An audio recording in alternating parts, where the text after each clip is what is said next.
Hello दोस्तों, एक बार फिर स्वागत है मेरी YouTube channel study with PCM 2.0 में। मैं शिवराम सर। अब आज आप लोग को आज फिजिक्स की वो सारी चीज़ें जो एग्जाम में आप लोग को इस साल आने की यानी कि 2026 में आने की संभावना है, उस पर आपके पास में मोस्ट प्रोमिनेंट केस देखिए मैंने बना करके आप लोग की स्लाइड आप लोग देखें। इस चीज़ को मैं आप लोग को एक बारी के लिए दिखा सकता हूँ कंटेंट कैसा है मेरा। आप लोग बिल्कुल इसी तरीके से कंटेंट को एग्जाम में टू दी पॉइंट लिखिए और बहुत ज़्यादा नंबर इससे आने की संभावना होती है। देखिए सबसे पहले यहाँ पर क्या लिख रहा है, कूलाम का नियम। किनका नियम? कूलाम का। ठीक है, अब यहाँ पर कूलाम का नियम इसने लिखा है और बोलता है, मान लीजिए आप लोग को आ गया यहाँ पर लिखने के लिए कूलाम का नियम क्या होता है। तो देखें आप लोग क्या लिखेंगे एग्जाम में। आप देखिए वीडियो को अगर आपको पॉज करके इसका शॉर्ट स्क्रीन लेना रहेगा तो मुझे बीच बीच में मुझे कहना नहीं पड़े, आप लोग उसको पहले ही कर लेंगे। ओके, और इसको देखते रहें आप लोग।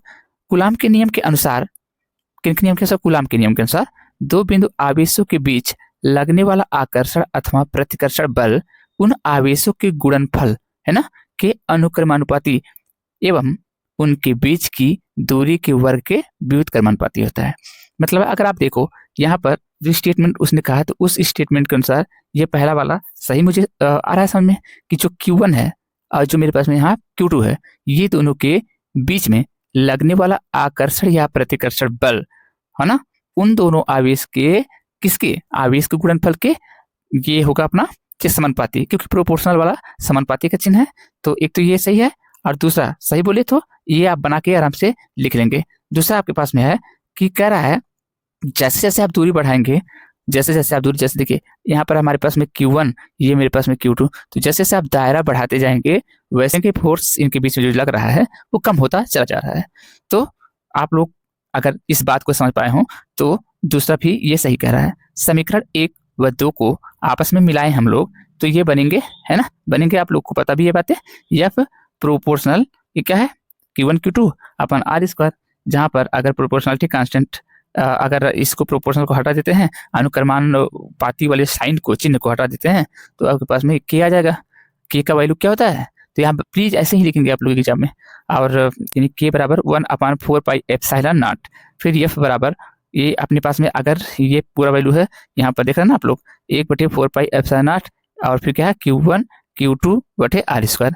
अब अगर आपको थोड़ी ब्रीफ करना है हल्का से तो एक्चुअली 1/4πε0 इसकी वैल्यू कितना होता है बेटा, 9 × 10⁻9 होता है न्यूटन मीटर स्क्वायर पर कूलम स्क्वायर। और वहां पर आप थोड़ा सा और उसको बता दीजिए एप्सिलॉन क्या होता है, तो निर्वात की वैद्युतशीलता बोलते हैं, जहां पर एप्सिलॉन का मान क्या हो गया 8.85 × 10⁻12 coulomb square per newton metre square. I hope आप लोग को समझ में आ गया होगा। तो इस चीज को क्या करें, आप लोग वीडियो को देखिए, आप लोग को स्किप करने की आवश्यकता नहीं है। और वीडियो में अगर आप लोग आए हैं तो ठीक जगह पे आए हैं। आप लोग को यहाँ पे बड़े अच्छे अच्छे कंटेंट हम देने वाले हैं, तो आप क्या करें, इसको वीडियो को आगे तक कंटिन्यू देख लीजिए। इसमें कोई ऐसी बातें नहीं है जो आपको आपके सवाल के लिए या जो आपके पास में क्वेश्चन है, क्वेरी अंदर है, उस क्वेरी का इसमें जवाब ना हो। आप बने रहे वीडियो में, आगे हम बढ़ते हैं। ऐसे ही आप देखेंगे तो आपके पास में गॉस की प्रमेय है ना। तो गॉस की प्रमेय में क्या है, देखिए गॉस का प्रमेय के लिए ये बड़ी फेमस चीज है, इसमें बताने की ज्यादा आवश्यकता नहीं है। ये आप देख रहे हैं, ये एक बंद परिपथ है। क्या बेटा, बंद परिपथ है। इस बंद परिपथ को यहाँ से क्या किया गया है, यहाँ से इसको हल्का से काट दिया गया है ताकि वहां से इलेक्ट्रिक फील्ड है ना निकल सके।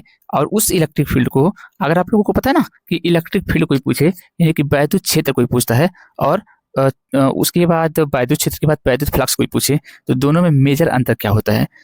अब जैसे मान लो कि मेरे पास में, मैंने आपको क्या बोला बेटा, हमने बोला कि मान लीजिए यहाँ पे आपके पास में क्यू क्या है, ये क्यू क्या है, तो सपोज करो कि मेरे पास में ये क्यू है। तो क्यू क्या है, मेरे पास में एक चार्ज है ना, एक आवेश है। तो इस आवेश के यहाँ उपस्थित होने की वजह से इसके चारों तरफ, जैसे कि यहाँ, जैसे कि यहाँ, जैसे कि इस तरफ, यानी कि चारों तरफ एक, अच्छा ये वैद्युत बल रेखा है, ये वैद्युत बल रेखा है, ये वैद्युत बल रेखा है, ये वैद्युत बल रेखा है। लेकिन यही वैद्युत बल रेखा वैद्युत फ्लक्स का रूप ले लेता है कब, देखिए ध्यान से। अब हम इसको, इस क्यू को ऐसे सिर्फ लिख रहे हैं, लेकिन मैं ऐसे लिखूंगा और आप लोग समझना कि इसके चारों तरफ रेखा वैद्युत रेखा है। तो देखो अगर मैं कह दूं कि ये मेरे पास में, यहाँ मेरे पास में, ये मेरे पास में ऐसा कोई बंद ड्रम है ना, अब बताइए, ये बंद अगर है तो मैं क्या बोलूंगा, इसको बोलूंगा ये बंद परिपथ है। क्या है बेटा, बंद परिपथ। तो इसमें इस क्यू को, अगर इस क्यू को यहाँ पे रखेंगे हम लोग, तो बताओ बेटा, यहाँ से सच बताना, यहाँ से, यहाँ से, यहाँ से, यहाँ से, यहाँ से, यहाँ से, हर एक तरफ से आपके पास चुंबकीय या वैद्युत बल रेखा गुजरेंगी, मतलब इससे निकलेंगी कि नहीं? तो देखिए, निकलेंगी तो नहीं। पूछो क्यों? भाई ये क्लोज है, बंद है। तो जब बंद है तो इसके दीवालों में ये जो हमारे पास ये बर्तन है, ये जो बर्तन इसके दीवालों में टकरा के रह जाएगी। हाँ, एक ऑप्शन है कि आप क्या करो, यहाँ पे यहाँ काट दो, यहाँ पे काट दो ताकि ऐसे बाहर निकल जाए। आप समझ पा रहे हैं मेरी बात को? या तो फिर यहाँ पे आप काट दीजिए, ताकि देखिए जब काट देंगे तो जितना दूर काटेंगे उतनी ही दूर से आपके पास में वैद्युत बल रेखा बाहर निकल पाएंगे। तो जितने हिस्सा, क्या पूरा निकल पाएंगे? बताओ जरा, क्या ये भी निकल पाएंगे? क्या ये भी निकल पाएंगे? ये निकल लेंगे, ये निकल लेंगे, ये निकलेंगे, ये निकलेंगे? बिल्कुल नहीं निकलेंगे। आपके पास में ही निकलेंगे। जैसे देखो, ये निकल सकता है, थोड़ा बहुत ये निकल सकता है ना। मतलब कि जहां आपने काटा है सिर्फ उतनी ही, यहाँ से उतने ही अमाउंट में, जितने अमाउंट में, जिस एरिया में आपने काटा, जिस क्षेत्रफल में आपने काटा है, उतने ही मात्रा में वहां से क्या निकल पाएगा? वैद्युत बल रेखा बाहर निकल पाएगा, है ना। जितना वैद्युत बल रेखा बाहर निकल पाएगा उसी को तुम क्या कहते हो? जल्दी बताओ। देखो यहाँ पे ध्यान से, उसी को हम वैद्युत फ्लक्स कहते हैं। कोई दिक्कत हो तो बताओ। नहीं ना? अब आ जाओ अपने बातों पे। तो देखिए बेटा, यहाँ पे मेरे पास में क्या है, यहाँ पे है गॉस की परिमेय में कह रहा है, इस प्रमेय के अनुसार किसी बंद पृष्ठ, आपको भी पीछे बंद पृष्ठ हमने बताया ना, किसी बंद पृष्ठ से गुजरने वाला वैद्युत फ्लक्स, मैंने बताया ना, मैंने आपको बताया वैद्युत बल रेखा क्या होता है, वैद्युत फ्लक्स क्या होता है, अंतर भी पता है ना। कह रहा है किसी बंद पृष्ठ से गुजरने वाला वैद्युत फ्लक्स उस पृष्ठ द्वारा परिबद्ध, परिमाण होता है चारों तरफ से, बद्ध माने बधा हुआ, चारों तरफ से बधा हुआ, ये वाला प्लस क्यू है, ये चारों तरफ से इतना समय परिबद्ध है। कोई ये परिबद्ध का यही मतलब होता है। मान लो कि यहाँ पर इस जगह पे देखिए, यहाँ पर इस जगह पे, ये यहाँ पर अगर राम नाम का कोई व्यक्ति रहता है, उसका नाम है राम, क्या नाम है आप लोग समझियो, ये राम है। तो जो राम है इतना सब परिबद्ध है। क्यों? क्योंकि यहाँ पर जो आपके पास में ये कलर दिख रहा है, इस कलर से राम घिरा हुआ है ना। तो राम परिबद्ध है। ऐसे अपने आप को यहाँ पे रख के देख लीजिए, जो भी कोई आपका नाम है, यक्ष नाम, मतलब जो भी नाम है आप देख लीजिएगा। तो परिबद्ध का मतलब चारों तरफ से घिरा हुआ। कुल आवेश Q का 1/4πε0 गुना होता है। अब यहाँ पर अगर आपको बातें आ रही हो समझ में, तो फिर देखिए इसको उन्होंने क्या बोला, लास्ट में नाम दिया, इस जो वैद्युत फ्लक्स है, तो फ्लक्स को फाई से दिखाते हैं, जो कि विद्युत को इलेक्ट्रिक कहते हैं भाई। तो फाई ई, फाई ई का मतलब क्या हो जाएगा, फाई ई का मतलब हो जाएगा, यहाँ पे देखिए फाई मतलब वैद्युत फ्लक्स बराबर क्यू गुणे, क्योंकि ये जो आवेश आएगा क्यू, ये 1/ε0 गुना बोला है। हमें क्या मिलेंगे बेटा, फाई ई, क्या मिलेंगे, फाई ई बराबर क्यू गुणे 1/ε0। क्या ये आप लोगों को पास समझ आ रही है? तो बड़ी अच्छी बात है कि आप लोग यहाँ तक अब तक समझ गए होंगे, है ना। तो यहाँ पे देखेंगे क्या उसने बोला था, ये देख लीजिए आप लोग, ये चीज ये देख रहे हैं, फाई ई बराबर क्यू गुणे 1/ε0। अब ये कैसे आया? कहते हैं गॉस का प्रमेय तो आपने बता दिया कि इस प्रमेय के अनुसार किसी बंद पृष्ठ से गुजरने वाला वैद्युत फ्लक्स उस पृष्ठ द्वारा परिबद्ध कुल आवेश Q का 1/ε0 गुना होता है। बस हो गया, इतने ही लिखना है एग्जाम में, और बहुत ज्यादा इधर उधर नहीं करना बेटा। एग्जाम में टू दी पॉइंट लिखने होते हैं, आप समझिए बात को। आपसे आले आले वहां पड़े हुए हैं, तो देखिए आप लोग अपने आप को जिस तरीके से मैं बोल रहा हूँ उससे लिखिए। और देखिए हो गया यहाँ तक, कोई दिक्कत नहीं है। आप देखिए इसको क्या कह रहे हैं, उत्पत्ति। कैसे इसको प्रूव करेंगे कि एक्चुअली ये फाई ई बराबर Q/ε0 कैसे होता है? तो इसके लिए क्या है, मैंने क्या बोला, देखिए लिखना है, ऐसे आपको लिखना, प्लीज ऐसे ही लिखना है। माना कि एक बिंदु आवेश प्लस क्यू, हाँ भाई सही बात है, बिंदु आवेश प्लस क्यू एक बंद पृष्ठ के अंदर, है ना। ऐसे बोला था ना कि चावल की जो आपके पास में एक बॉक्स होती है, एक ड्रम होती है ना, वैसा कुछ बताया था हमने। बंद पृष्ठ के अंदर, तो कौन बंद पृष्ठ के अंदर है? देखिए ये आपके पास, ये आपका बंद पृष्ठ है कि नहीं? देखो चारों तरफ से ये बंद पृष्ठ है, हाँ है। तो इसके अंदर यहाँ पे देखो प्लस क्यू है कि नहीं है? बिल्कुल है। तो पृष्ठ के अंदर ओ बिंदु पर, आखिर वो इसमें कहाँ पर है, किस जगह पे? तो देखो ओ बिंदु पर है कि नहीं? ओ बिंदु पर कौन है? प्लस क्यू नाम का जो आवेश है ना, अंदर बिंदु ओ पर स्थित है। सही बात है, स्थित है। इससे आर दूरी पर, देखो यहाँ से आप देखो बेटा, यहाँ से ये देखिए आर दूरी है कि नहीं? तो आर दूरी पर कोई बिंदु पी है, यहाँ पर कोई बिंदु है, यहाँ पे इस जगह पे कोई बिंदु कौन है? पी मतलब आप कोई बिंदु पी है, वहां पे तुम ही रह के देख सकते हो अपने आप को कि तुम्हें झटका लग रही है कि नहीं लग रही है ना। पी है जहां वेक्टर ई यानी विद्युत क्षेत्र, वेक्टर ई व वेक्टर डी ए। अब एरिया वेक्टर है ये बेटा, वेक्टर डी ए के बीच का कोण थीटा है, क्योंकि कोण हमें पता नहीं है तो हमने थीटा मान लिया। देख लीजिए आप लोग यहाँ पर देखिए, ये मैं आपको बता दे रहा हूँ एकदम आराम से इस चीज को देखिए। यहाँ पे देखिए, अगर आपको समझ में आ रहा हो तो ये जो वेक्टर ई है और जो वेक्टर डी ए है, इनके बीच में कोण यहाँ पर थीटा दिख रहा है कि नहीं दिख रहा है, ठीक है।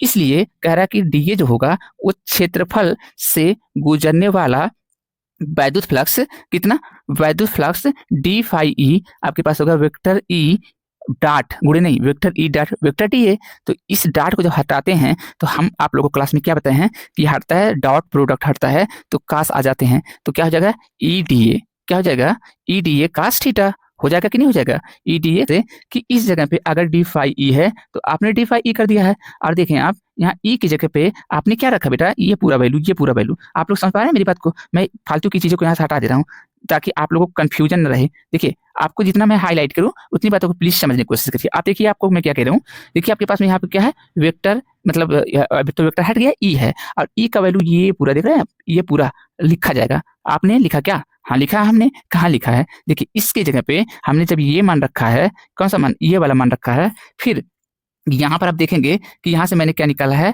देखिए आप समझिए बात को प्लीज। यहाँ पर क्या लिखा है, यहाँ पे लिखा है डी ए कास थीटा। अब यहाँ पर आप देखो डी ए कास थीटा ये है, और यहाँ पे क्या है डी ए कास थीटा। तो डी ए कास थीटा को आप क्या लिख सकते हो, आप लिख सकते हो इसको डी ओमेगा, ये आर स्क्वायर इधर जाएगा तो d omega into r square हो जाएगा कि नहीं जाएगा, d omega into r square होगा। फिर आप जब d omega into r square लिखेंगे, डी ओमेगा पहले एक स्टेप में इसको जब लिख लेंगे d omega into r square को, फिर क्या होता है, फिर आपके पास में ये वैल्यू कटेंगे, ठीक है। अब जैसे मान लीजिए ये पूरा वैल्यू है तो आपको क्या लग रहा होगा कि सर ये तो डी ओमेगा के बराबर है, तो यहाँ डी ओमेगा लिख लीजिए। पर उसके आगे आप देखें समझने की कोशिश करिए प्लीज। यहाँ पे देखिए ये आपके पास ये रहा, देखिए जो मैं कहने की कोशिश कर रहा हूँ कि देखिए चूंकि आपको पता है D phi E Q into 4π/0 बराबर क्यू बटे 4π/0, और ये क्या है डी ओमेगा। इसी को मैं कह रहा हूँ कि अगर इतना वैल्यू आ रहे हैं तो फिर क्या करिए, वैल्यू अगर एक जगह से इतना आ रहा है तो पूरा पृष्ठ से कितना गुजरेंगे बेटा, तो फाई ई बराबर ये क्या है सरफेस इंटीग्रल क्यू अपन 4π/0 गुणे डी ओमेगा। फिर ये फाई ई हो गया, यहाँ पर आपके पास में ये पूरा का पूरा वैल्यू बाहर हो जाएगा, देखिए बाहर हो गया है, तो डी ओमेगा बचा है। अब इसी डी ओमेगा का वैल्यू कितना हो जाता है, 4π हो जाता है बेटा। अब यहाँ पर अगर 4π हो गया तो फाई ई कितना हो गया, क्यू बटे 4π तो बाहर है, आपने कर दिया है, और डी ओमेगा की जगह आपने क्या रखा है 4π, तो 4π से 4π कैंसिल हो गया, तो क्यू अपन एप्सिलॉन नॉट बचा है। यही गॉस का प्रमेय है जो आपने सिद्ध किया, ठीक है। आपको अगर उसमें कोई हेजिटेशन हो तो वीडियो को पॉज करके आप खुद से सॉल्व करके देखें कि वो वैल्यू जो हमने आपको बताया वो वैल्यू आ रहा है कि नहीं आ रहा है। पहले आप देखो तो सही कि आ रहा है कि नहीं आ रहा है। वो मैंने बहुत आराम से उसको किया है, और ये मुझे पता है कि मैं कितनी लेवल में और कितनी टू दी पॉइंट करने की कोशिश किया हूँ। तो ऐसे ही क्रिस्प का नियम है, क्रिस्प का 2 नियम होते हैं, आप लोगों को अगर पता हो तो आपके पास में क्रिस्प का 2 नियम में, बड़ा ध्यान से आप बात को सुनिए, वैद्युत परिपथ संबंधी क्रिस्प के 2 नियम हैं। समझ में आ रहा है कि नहीं आ रहा है? पहला है संधि का नियम। प्रथम नियम को क्या कहते हैं, संधि का नियम या धारा का नियम कहते हैं। इस नियम के अनुसार किसी विद्युत परिपथ में किसी भी संधि पर मिलने वाली समस्त धाराओं का बीजगणितीय योग शून्य होता है। इसका मतलब ये हुआ कि यह नियम आवेश संरक्षण के सिद्धांत पर कार्य करता है या उस सिद्धांत के ऊपर आधारित है। इसको हम अगर ये पूछेगा कि किरचॉफ का कौन सा नियम आवेश के संरक्षण सिद्धांत पर वर्क करता है, तो पहला नियम करता है। यहाँ पर समेशन मतलब योग, टोटल करंट यहाँ पे 0 आ रहे हैं। वजह इसका यह है कि जितने करंट इस पॉइंट पर देखेंगे आ रहे हैं उतने ही अमाउंट में करंट वहां से निकल रहे हैं। कल्पना करो कि आपके पास में आप एक बाप हो, है ना, और उसके बाद आपके पास में 4 लड़के हैं, 2 लड़के आपके, एक लड़का आपका सऊदी में रहता है और आपको पैसा कमा के दे रहा है 20,000 रुपये एक महीने में, और ये लड़का ये रह रहा है कहाँ पर, ये रह रहा है ये अमेरिका में, ये आपको कमा के दे रहा है कितना 60,000 रुपये। ये पहला वाला लड़का 40,000 दे रहा है, कहाँ पर वो कमाता है, सऊदी अरब में। दूसरा लड़का 60,000 दे रहा है आपको महीना में, वो कहाँ कमाता है, अमेरिका में। टोटल तो कितना हो गया भी, टोटल हो गया 1 लाख रुपए आपके पास आ रहे हैं। अब बताओ 2 लड़के क्योंकि बड़े थे दोनों तो वो कमा रहे हैं, पर आपके पास तो 4 लड़के थे, तो 2 लड़के ऐसे हैं जो भी पढ़ रहे हैं। तो 2 लड़के पढ़ रहे हैं तो बाप क्या कर रहा है कि 2 लड़कों को तो पढ़ाएगा, तो कहाँ से पढ़ाएगा, जो पैसा ये दोनों मिलके दोनों भाई कमा के दे रहे हैं वो दोनों लड़कों में निकल जा रहा है पूरा पैसा। एक ले रहा है 40,000 रुपया, एक ले रहा है 60,000 रुपया, उसका खर्च हो जा रहा है हॉस्टल वगैरह का, इतनी महंगाई में, है ना। तो ओवरऑल इस फादर के पास में बचा क्या, 1 पैसा नहीं बचेंगे। इसका मतलब जब 1 पैसा नहीं बचेगा तो इसको हम लोग क्या कहेंगे, बोलिए, इसको 1 पैसा नहीं बच रहा है तो इसको हम क्या कहेंगे, तो इसको आप क्या कहोगे, इसको कहोगे कि इस बाप के पास में 1 रुपया नहीं बचा, तो टोटल इनके पास में जो रुपया आ रहा था और जो रुपया गया वो टोटल 0 हुआ कि नहीं हुआ, उसी को मैंने ऐसे कहा है। इस बात को रिलेट कर लेना, आगे देख लो। यानी यहाँ पे मेरे पास में जो आया, यहाँ पे देखो इधर से आ रहा है करंट यानी I1, ठीक है। यहाँ पे करंट आया तो I2 बोल, इधर करंट आया I3, लेकिन ये तीनों तो आ रहे हैं, पर ये ग्रीन वाला देख रहे हो I4 जा रहा है तो निगेटिव इसलिए है, I5 जा रहा है देखो निगेटिव है, यहाँ देखो निगेटिव है, I6 जा रहा है, तो टोटल कितना, शून्य हो गया। अब बताओ, अब इस चीज को अगर तुम लोग को आ गया हो तो ठीक है, नहीं आया हो तो फिर राम राम करो, क्या कर सकते हैं, आगे बढ़ो। अगर ये चीजें आ गए हो, देखो ध्यान से, अब यहाँ पे ये दिखा देना, बस दर्शा देना है कि I1 plus I2 plus I3 ये हो गया, और ये सब जो निगेटिव हैं ये सब इधर जाएंगे तो क्या जाएगा, प्लस में हो जाएंगे। तो जितना करंट यहाँ से घुस रहा है, मतलब इन माने अंदर जा रहा है, उतना ही आउट माने बाहर चला जा रहा है, तो टोटल करंट कितना, 0। ओके ठीक है, आइए दूसरे नियम पर चलते हैं। जो किरचॉफ का दूसरा नियम है वो लूप का नियम या वोल्टता का नियम या बंद पास का नियम होता है। इस नियम के अनुसार किसी परिपथ के प्रत्येक बंद पास के विभिन्न भागों, है ना, में बहने वाली धाराओं तथा उसके संगत प्रतिरोधों के गुणनफल का बीजगणितीय योग उस पास में लगे विद्युत वाहक बल के बीजगणितीय योग के बराबर होता है। यह नियम ऊर्जा संरक्षण के सिद्धांत पर काम करता है। अब देखिए बंद पास के नियम में देखो यहाँ पे क्या है, समेशन I इंटू आर जो है वो E के बराबर। अब यहाँ E क्या है, ये E आपके पास में यहाँ वोल्टेज से इसका मतलब है, कोई दिक्कत नहीं होना चाहिए। अब यहाँ पर देखिए ये पहला वाला बंद पास हो गया, ये दूसरा वाला बंद पास हो गया। अब बंद पास पहले के देखो कि बंद पास पहले में क्या हो रहा होगा, तो देखिए ध्यान से आप लोग यहाँ पर देखें, आप करंट को कैसे लेकर के कैरी करके चलें। यहाँ पे देखिए बहुत बारीकी से देखोगे तो यहाँ पर करंट देखो इस रजिस्टर में, इस प्रतिरोध में, किस प्रतिरोध में, R1 नाम के जो प्रतिरोध है उसमें I1 करंट चल रहा है। तो देखो क्या बोलोगे, I1 इंटू R1, देखो I1 इंटू R1 है ना। फिर आप देखोगे बेटा यहाँ पर दूसरा कि जब ये आया तो फिर यहाँ पे क्या होगा, यहाँ देखो ये आपके पास I2 करंट है, ठीक है, किसमें चल रहा है, तो R2 प्रतिरोध में, तो फिर इसको भी I2 इंटू R2 देखो माना हमने, और यहाँ पर हमने क्या किया, निगेटिव किया, है ना, निगेटिव। अब निगेटिव करने का रूल होता है, ऐसे आप निगेटिव नहीं कर देते हैं, है ना, निगेटिव का रूल होता है। सेकंड वाला भी वही सेम कहानी है ना। तो आप क्या करो, आप प्लीज यहाँ पे देखो, आप सेकंड में ये कहानी है, तो बंद पास 2 के लिए आप देखो क्या होगा, जैसे कि यहाँ पे I2 R2 है, देखिए यहाँ भी I2 R2 है, ठीक है, बहुत अच्छा। अब आपके पास में क्या है कि यहाँ पर I3 R3 है, तो I3 R3 ऐसे ही देखिए, आप ऐसे निगेटिव चले, इस तरफ से चले, इस तरफ से, तो आपके पास ये वैल्यू आएंगे और आपके पास ये वैल्यू आ जाएंगे। तो फिर क्या करना, आप इन दोनों को सम कर देना, मतलब क्या कैसे करना, देखो I2 R2 यहाँ पे है, I2 R2 यहाँ पर है, आपके पास देखेंगे प्लस का प्लस हो गया, और जो I3 की वैल्यू है, I3 को आपने क्या मान लिया बेटा, I3 एक्चुअली में I1 प्लस I2 का योग है, और ये R3 है, R3 हो गया बराबर E2, ये हो गया। अब बस इतना ही करना, आपको आगे कुछ नहीं करना, बस इतनी बातों को आप लिख लेंगे तो आपको पूरी नंबर मिल जाएगी। देखिए मेरी बात को आप समझिए और मेरी मजबूरी को समझिए। आप लोग को अच्छे से पता है कि आप लोग के पास में उतनी टाइम नहीं है, और मेरे पास में तो टाइम ही टाइम है, पर आप मेरी वीडियो क्यों देखोगे ना, इसलिए क्योंकि इतना डिटेल में आप समय नहीं है। इसको आप लिख लेंगे, बस इतना ही लिखना है, कुछ नहीं करना है, आगे कुछ नहीं करना है, आप प्लीज समझिए, ठीक है। अगर आपको लगेगा तो इस पर अगर कमेंट बॉक्स में आप लिख दोगे तो मैं इस पर कसम से ऐसा वीडियो लेके आऊंगा ना, आप लोग एकदम समझ जाओगे ये चीज कि एक्चुअली में ये आया कहाँ से। नहीं तो आप बस ये देखो भैया, एक लाइन ये लिख लो, एक लाइन ये लिख लो, एक लाइन ये लिख लो, बस खत्म। दूसरा नियम, अगर इतना लिखने से आपको 2 से 3 नंबर के क्वेश्चन आ जाए तो फिर हर्ज क्या भाई, लिख लो आराम से और शॉर्ट स्क्रीन का ले लो। आगे देखो बायो सेवर्ट का नियम, ये मोस्ट प्रोमिनेंट आ सकता है। तो देखो बेटा यहाँ पे क्या है, बायो तथा सेवर्ट ये 2 वैज्ञानिक थे, है ना। बायो तथा सेवर्ट नामक वैज्ञानिक ने किसी धारावाही चालक के चारों ओर उत्पन्न चुंबकीय क्षेत्र से संबंधित एक नियम प्रस्तुत किया जिसे बायो सेवर्ट का नियम कहते हैं, तथा इन्होंने इससे संबंधित चुंबकीय क्षेत्र का एक सूत्र स्थापित किया था। अब देखो प्रयोगों के आधार पर इन्होंने बताया, यानी इन्होंने प्रयोग किया, उसके आधार पर जो रिजल्ट आया उसको इन्होंने पब्लिश किया। बताया कि जब किसी चालक में धारा I प्रवाहित होती है तो धारावाही चालक के अल्पांश क्या है, लंबाई dl के द्वारा किसी बिंदु पर चुंबकीय या किसी बिंदु पर उत्पन्न चुंबकीय क्षेत्र जो dB होगा वो निम्न बातों पर निर्भर करता है। और ये बातें बड़ा फेमस है, आप लोग जानते भी हो। आगे देखो यहाँ पर पहला यहाँ पे पूरा का पूरा अगर ये देखोगे तो आपके पास क्या है, आपके पास पूरा का पूरा क्या है, ये बेटा ये पूरा आपके पास है कि इसमें आपके पास में इस चालक खंड में dl, ये चालक खंड है ना, ये पूरा चालक तो है नहीं, चालक के खंड है, मतलब कि ये पूरा ये आपके पास राड नहीं, इस राड का कुछ हिस्सा है dl। तो इसमें करंट अगर I अमाउंट का चल रहा हो तो इसकी वजह से करंट उत्पन्न होगा, वो करंट, अब करंट इसमें I अमाउंट का करंट चल रहा है। अगर इसमें आप देखें, इसमें क्या कह रहे हैं हम, देखो ध्यान से। अब यहाँ पर आप अच्छे तरीके से इसको देख लीजिए, यहाँ पर आपके पास में ये चालक पूरा है या पूरा, इसको देखोगे तो चालक का खंड है, खंड होता है एक टुकड़ा। तो इसमें करंट जितना चलेगा, तो करंट जितना चलता है उसी के रेशियो में यहाँ पर इससे r दूरी पर, देखिए r दूरी पर क्या उत्पन्न होता है, एक छोटा सा चुंबकीय क्षेत्र उत्पन्न होता है जिसे हम डीबी कहते हैं। तो इसका मतलब जितना करंट चलेगा उतना ही डीबी उत्पन्न होगा, है ना, उसी की रेशियो में। तो आप लिख सकते हैं कि आई रेशियो डीबी, आई रेशियो डीबी, आई रेशियो डीबी ना। तो देखो ये पहला वाला यही ना है लिखा हुआ।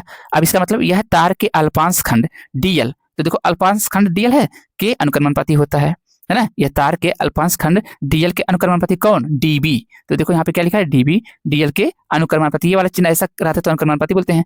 फिर कह रहा है कि यह साइन थीटा के अनुक्रमणपाती होता है, यानी कि डीबी प्रोपोर्शनल साइन थीटा। फिर कह रहा है यह अल्पांश लंबाई तथा बिंदु पी के बीच की दूरी के वर्ग के बीच क्रमानुपाती होता है, तो डीबी प्रोपोर्शनल 1/r²। अब यहाँ 1/r² कहेंगे तब प्रोपोर्शनल कहिए, नहीं तो आप इनवर्सली प्रोपोर्शनल कह दीजिएगा, है ना।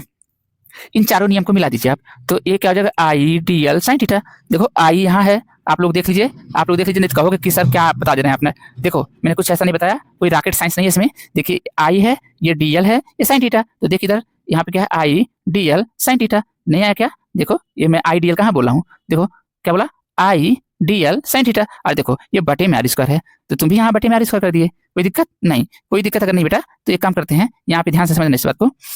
अरे भाई रुकिए, तो ध्यान से आप देखो, देखिए इस बात को।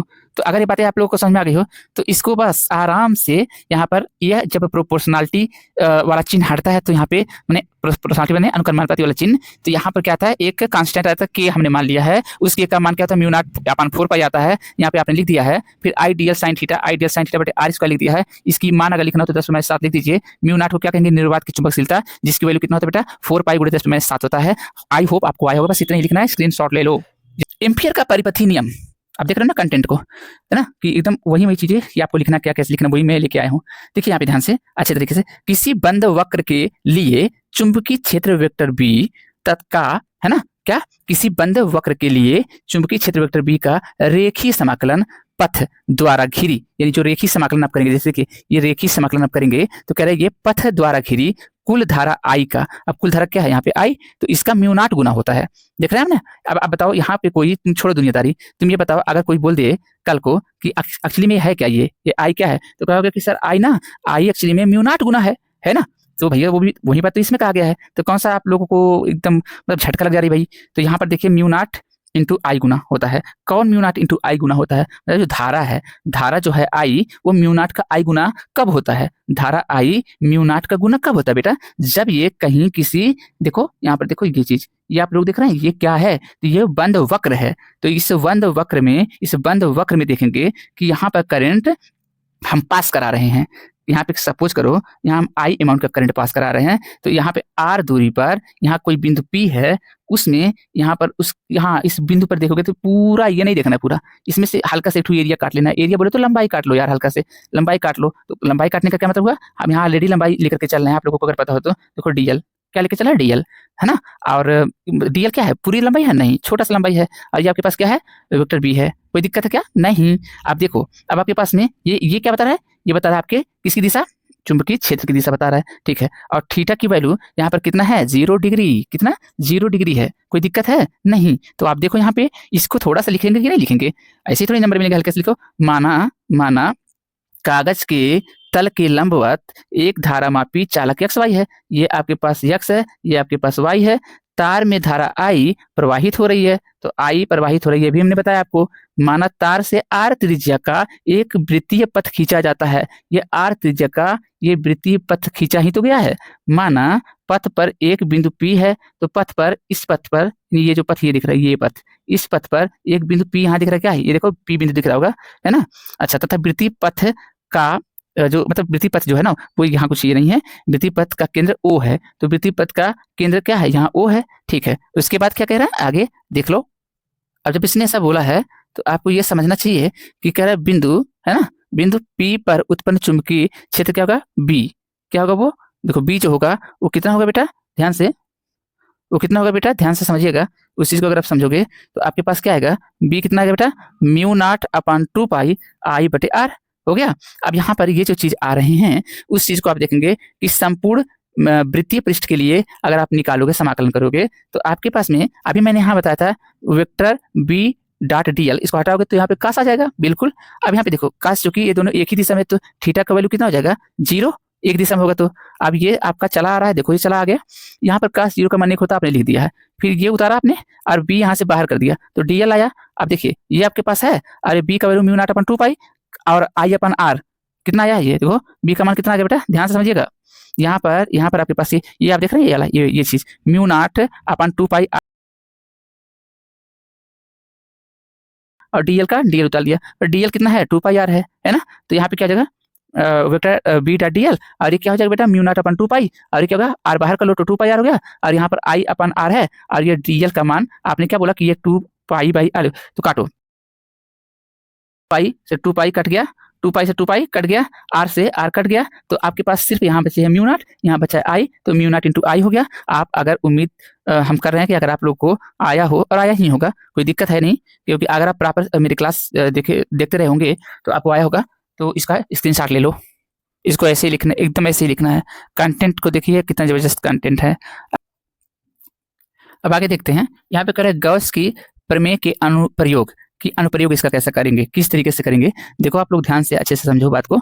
यहाँ पर आपके पास में एक तार है ना, तार है, उसकी लंबाई अनंत है। क्या है, अनंत लंबाई का तार है। देखो ये ना ऐसे एक्चुअली में ऐसे होना चाहिए ताकि आपको ये पता चले कि आप ये बता पाओ कि अनंत लंबाई का है। तो कैसे डॉट डॉट डॉट डॉट, इधर भी ऐसे डॉट डॉट डॉट करेंगे है ना, मतलब कि ये अनंत लंबाई का है, ये भी अनंत लंबाई का है। आपको यहाँ पे फिगर में आपको चित्र में दिख रहा होगा कि ये आपके पास तार तो है, अनंत लंबाई का तार है। और देखिए तार की लंबाई कितना है यल, लेकिन अनंत तार की लंबाई तो यल नहीं हो सकता, उसका कुछ निश्चित, जैसे मान लीजिए मैंने यहाँ तक हमने इसका क्या मान लिया, तार की लंबाई यल मान लिया। आप गॉसियन सरफेस यानी गॉसियन पृष्ठ खींचते हैं, कल्पना करते हैं, तो कह रहा है कि यहाँ माना कि अनंत लंबाई का एक समान आवेशित तार है जिसका रेखीय आवेश घनत्व क्या है, लेमडा है। रेखीय आवेश घनत्व लेमडा है, ठीक है, कोई दिक्कत नहीं चाहिए, रेखीय आवेश घनत्व लेमडा है। अब आगे देखो, आगे लिखता है कि यहाँ पे देखिए, जिसके चारों ओर यल लंबाई का बेलनाकार गॉसियन पृष्ठ खींचा गया है। तो देखो ये जो है सिलेंडर की तरह ये जो दिख रहा है, ये पूरा ये गॉसियन पृष्ठ एक्चुअली में, ठीक है, क्योंकि गॉसियन पृष्ठ खींचना पड़ेगा अगर आप गॉस का प्रमेय लगा रहे हो तो, ठीक है, क्योंकि हमें पूछा ही है ये कि गॉस की प्रमेय का अनुप्रयोग आपको बताना है। तो देखो आपके पास में लेमडा क्या होता है, कोई पूछेगा तो क्या बताएंगे, तो बताएंगे कि ये रेखीय आवेश घनत्व है, इसका वैल्यू कितना होता है बेटा, Q अपन यल होता है। अगर Q यहाँ से आप निकालेंगे तो देखिए इसका क्रॉस मल्टीप्लाई करेंगे तो Q इंटू क्या मतलब यहाँ पे क्या Q बराबर लेमडा इंटू यल हो जाएगा, लेमडा इंटू यल हो गया। अब तार से R दूरी पर कोई बिंदु P है, तार से कितना दूरी पर, R दूरी पर कोई बिंदु हमारे पास P है। जैसे मान लो ये तार है, ये देख रहे हैं आप लोग, तार से यहाँ देखो ये वाला, ये दूरी कितना है, R दूरी पर एक बिंदु यहाँ पे दिख रहा होगा, इस बिंदु को हम P मान ले रहे हैं। इस बिंदु P पर हल्का से मैं एरिया को काट दिया हूँ, हल्का से एरिया को काटा हूँ ताकि उसमें से होकर वैद्युत बल रेखा यानी कि वैद्युत क्षेत्र लाइन रेखा जो भी आप कहो बेटा वो क्या हो रहा है, जा रहा है। तो वैद्युत बल रेखा अगर उस एरिया में से जाएगा तो उसको वैद्युत बल रेखा न कह के वैद्युत फ्लक्स कह देना।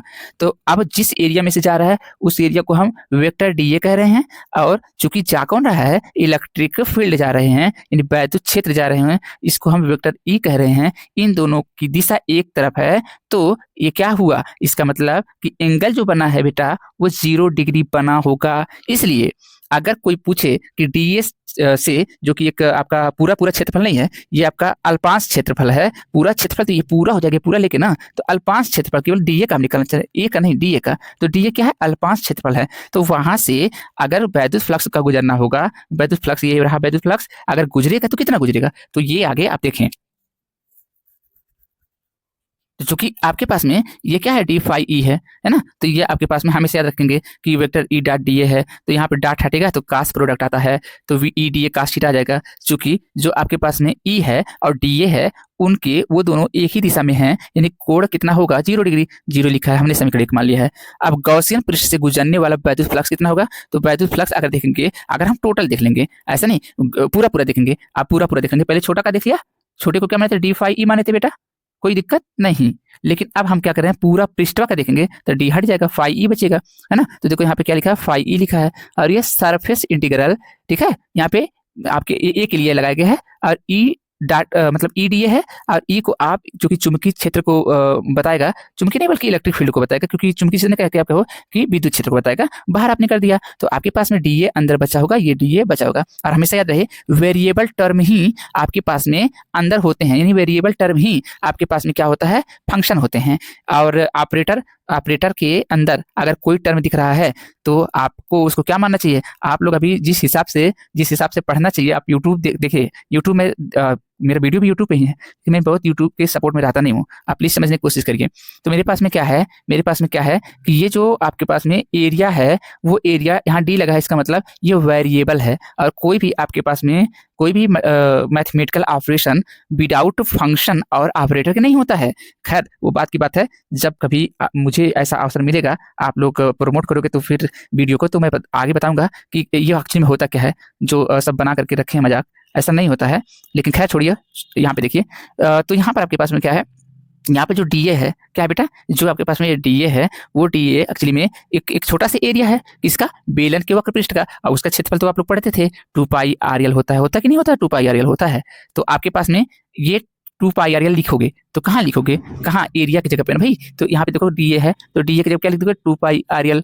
और ये E कहाँ से है गुरुजी, यहाँ पे E, तो मैंने कहा यहाँ पे दिख रहा है कि नहीं, यहाँ पे E, तो वो E यहाँ पर आ गया है। आपने कहा फाई E है, कहाँ से आ गया, मैंने कहा दिख नहीं रहा क्या यहाँ पे, तो फाई E बराबर क्या हो गया, E इंटू, यानी कि अगर इसको ऐसे साफ कर लो तो क्या हो जाएगा यहाँ पे, E गुणे 2πRL, ये आपके पास वैल्यू हो जाएंगे। अब देखिए, लेकिन सपाट पृष्ठों के लिए, सपाट पृष्ठ बोले तो वो पृष्ठ जहाँ पे आपका जो एरिया है, जो आपके पास एरिया है, एरिया मतलब जो आपके पास DA है वो एरिया, और जो आपके पास इलेक्ट्रिक फील्ड है वो परपेंडिकुलर जहां पर होंगे, तो वो उस जगह के लिए क्या होगा, उस जगह के लिए आप कहोगे कि वो जगह है क्या। अरे भाई आप लोग इतना भी तो गंवार मत बनो, आप लोगों को पता है ये ड्रम है, ये देखो ड्रम का ऊपरी हिस्सा, ये ड्रम का निचली हिस्सा, ये इसका लेटरल यानी कि ये पार्श्विक सतह हो गया, तो ये भी तो इसका एरिया है, ये भी एरिया है। तो इधर से आप काट दो तो इधर से कोई चीज निकलने लगेगा, अगर इधर से काट दो तो इधर से कोई निकलने लगेगा, इधर से काटो तो इधर से निकल जाएगा। तो एक तो इसके देखो, इसके साथ में अगर इधर करोगे तो क्या E और DL या DA, ये क्या है, यहाँ पर कोण इसका कितना बन रहा है,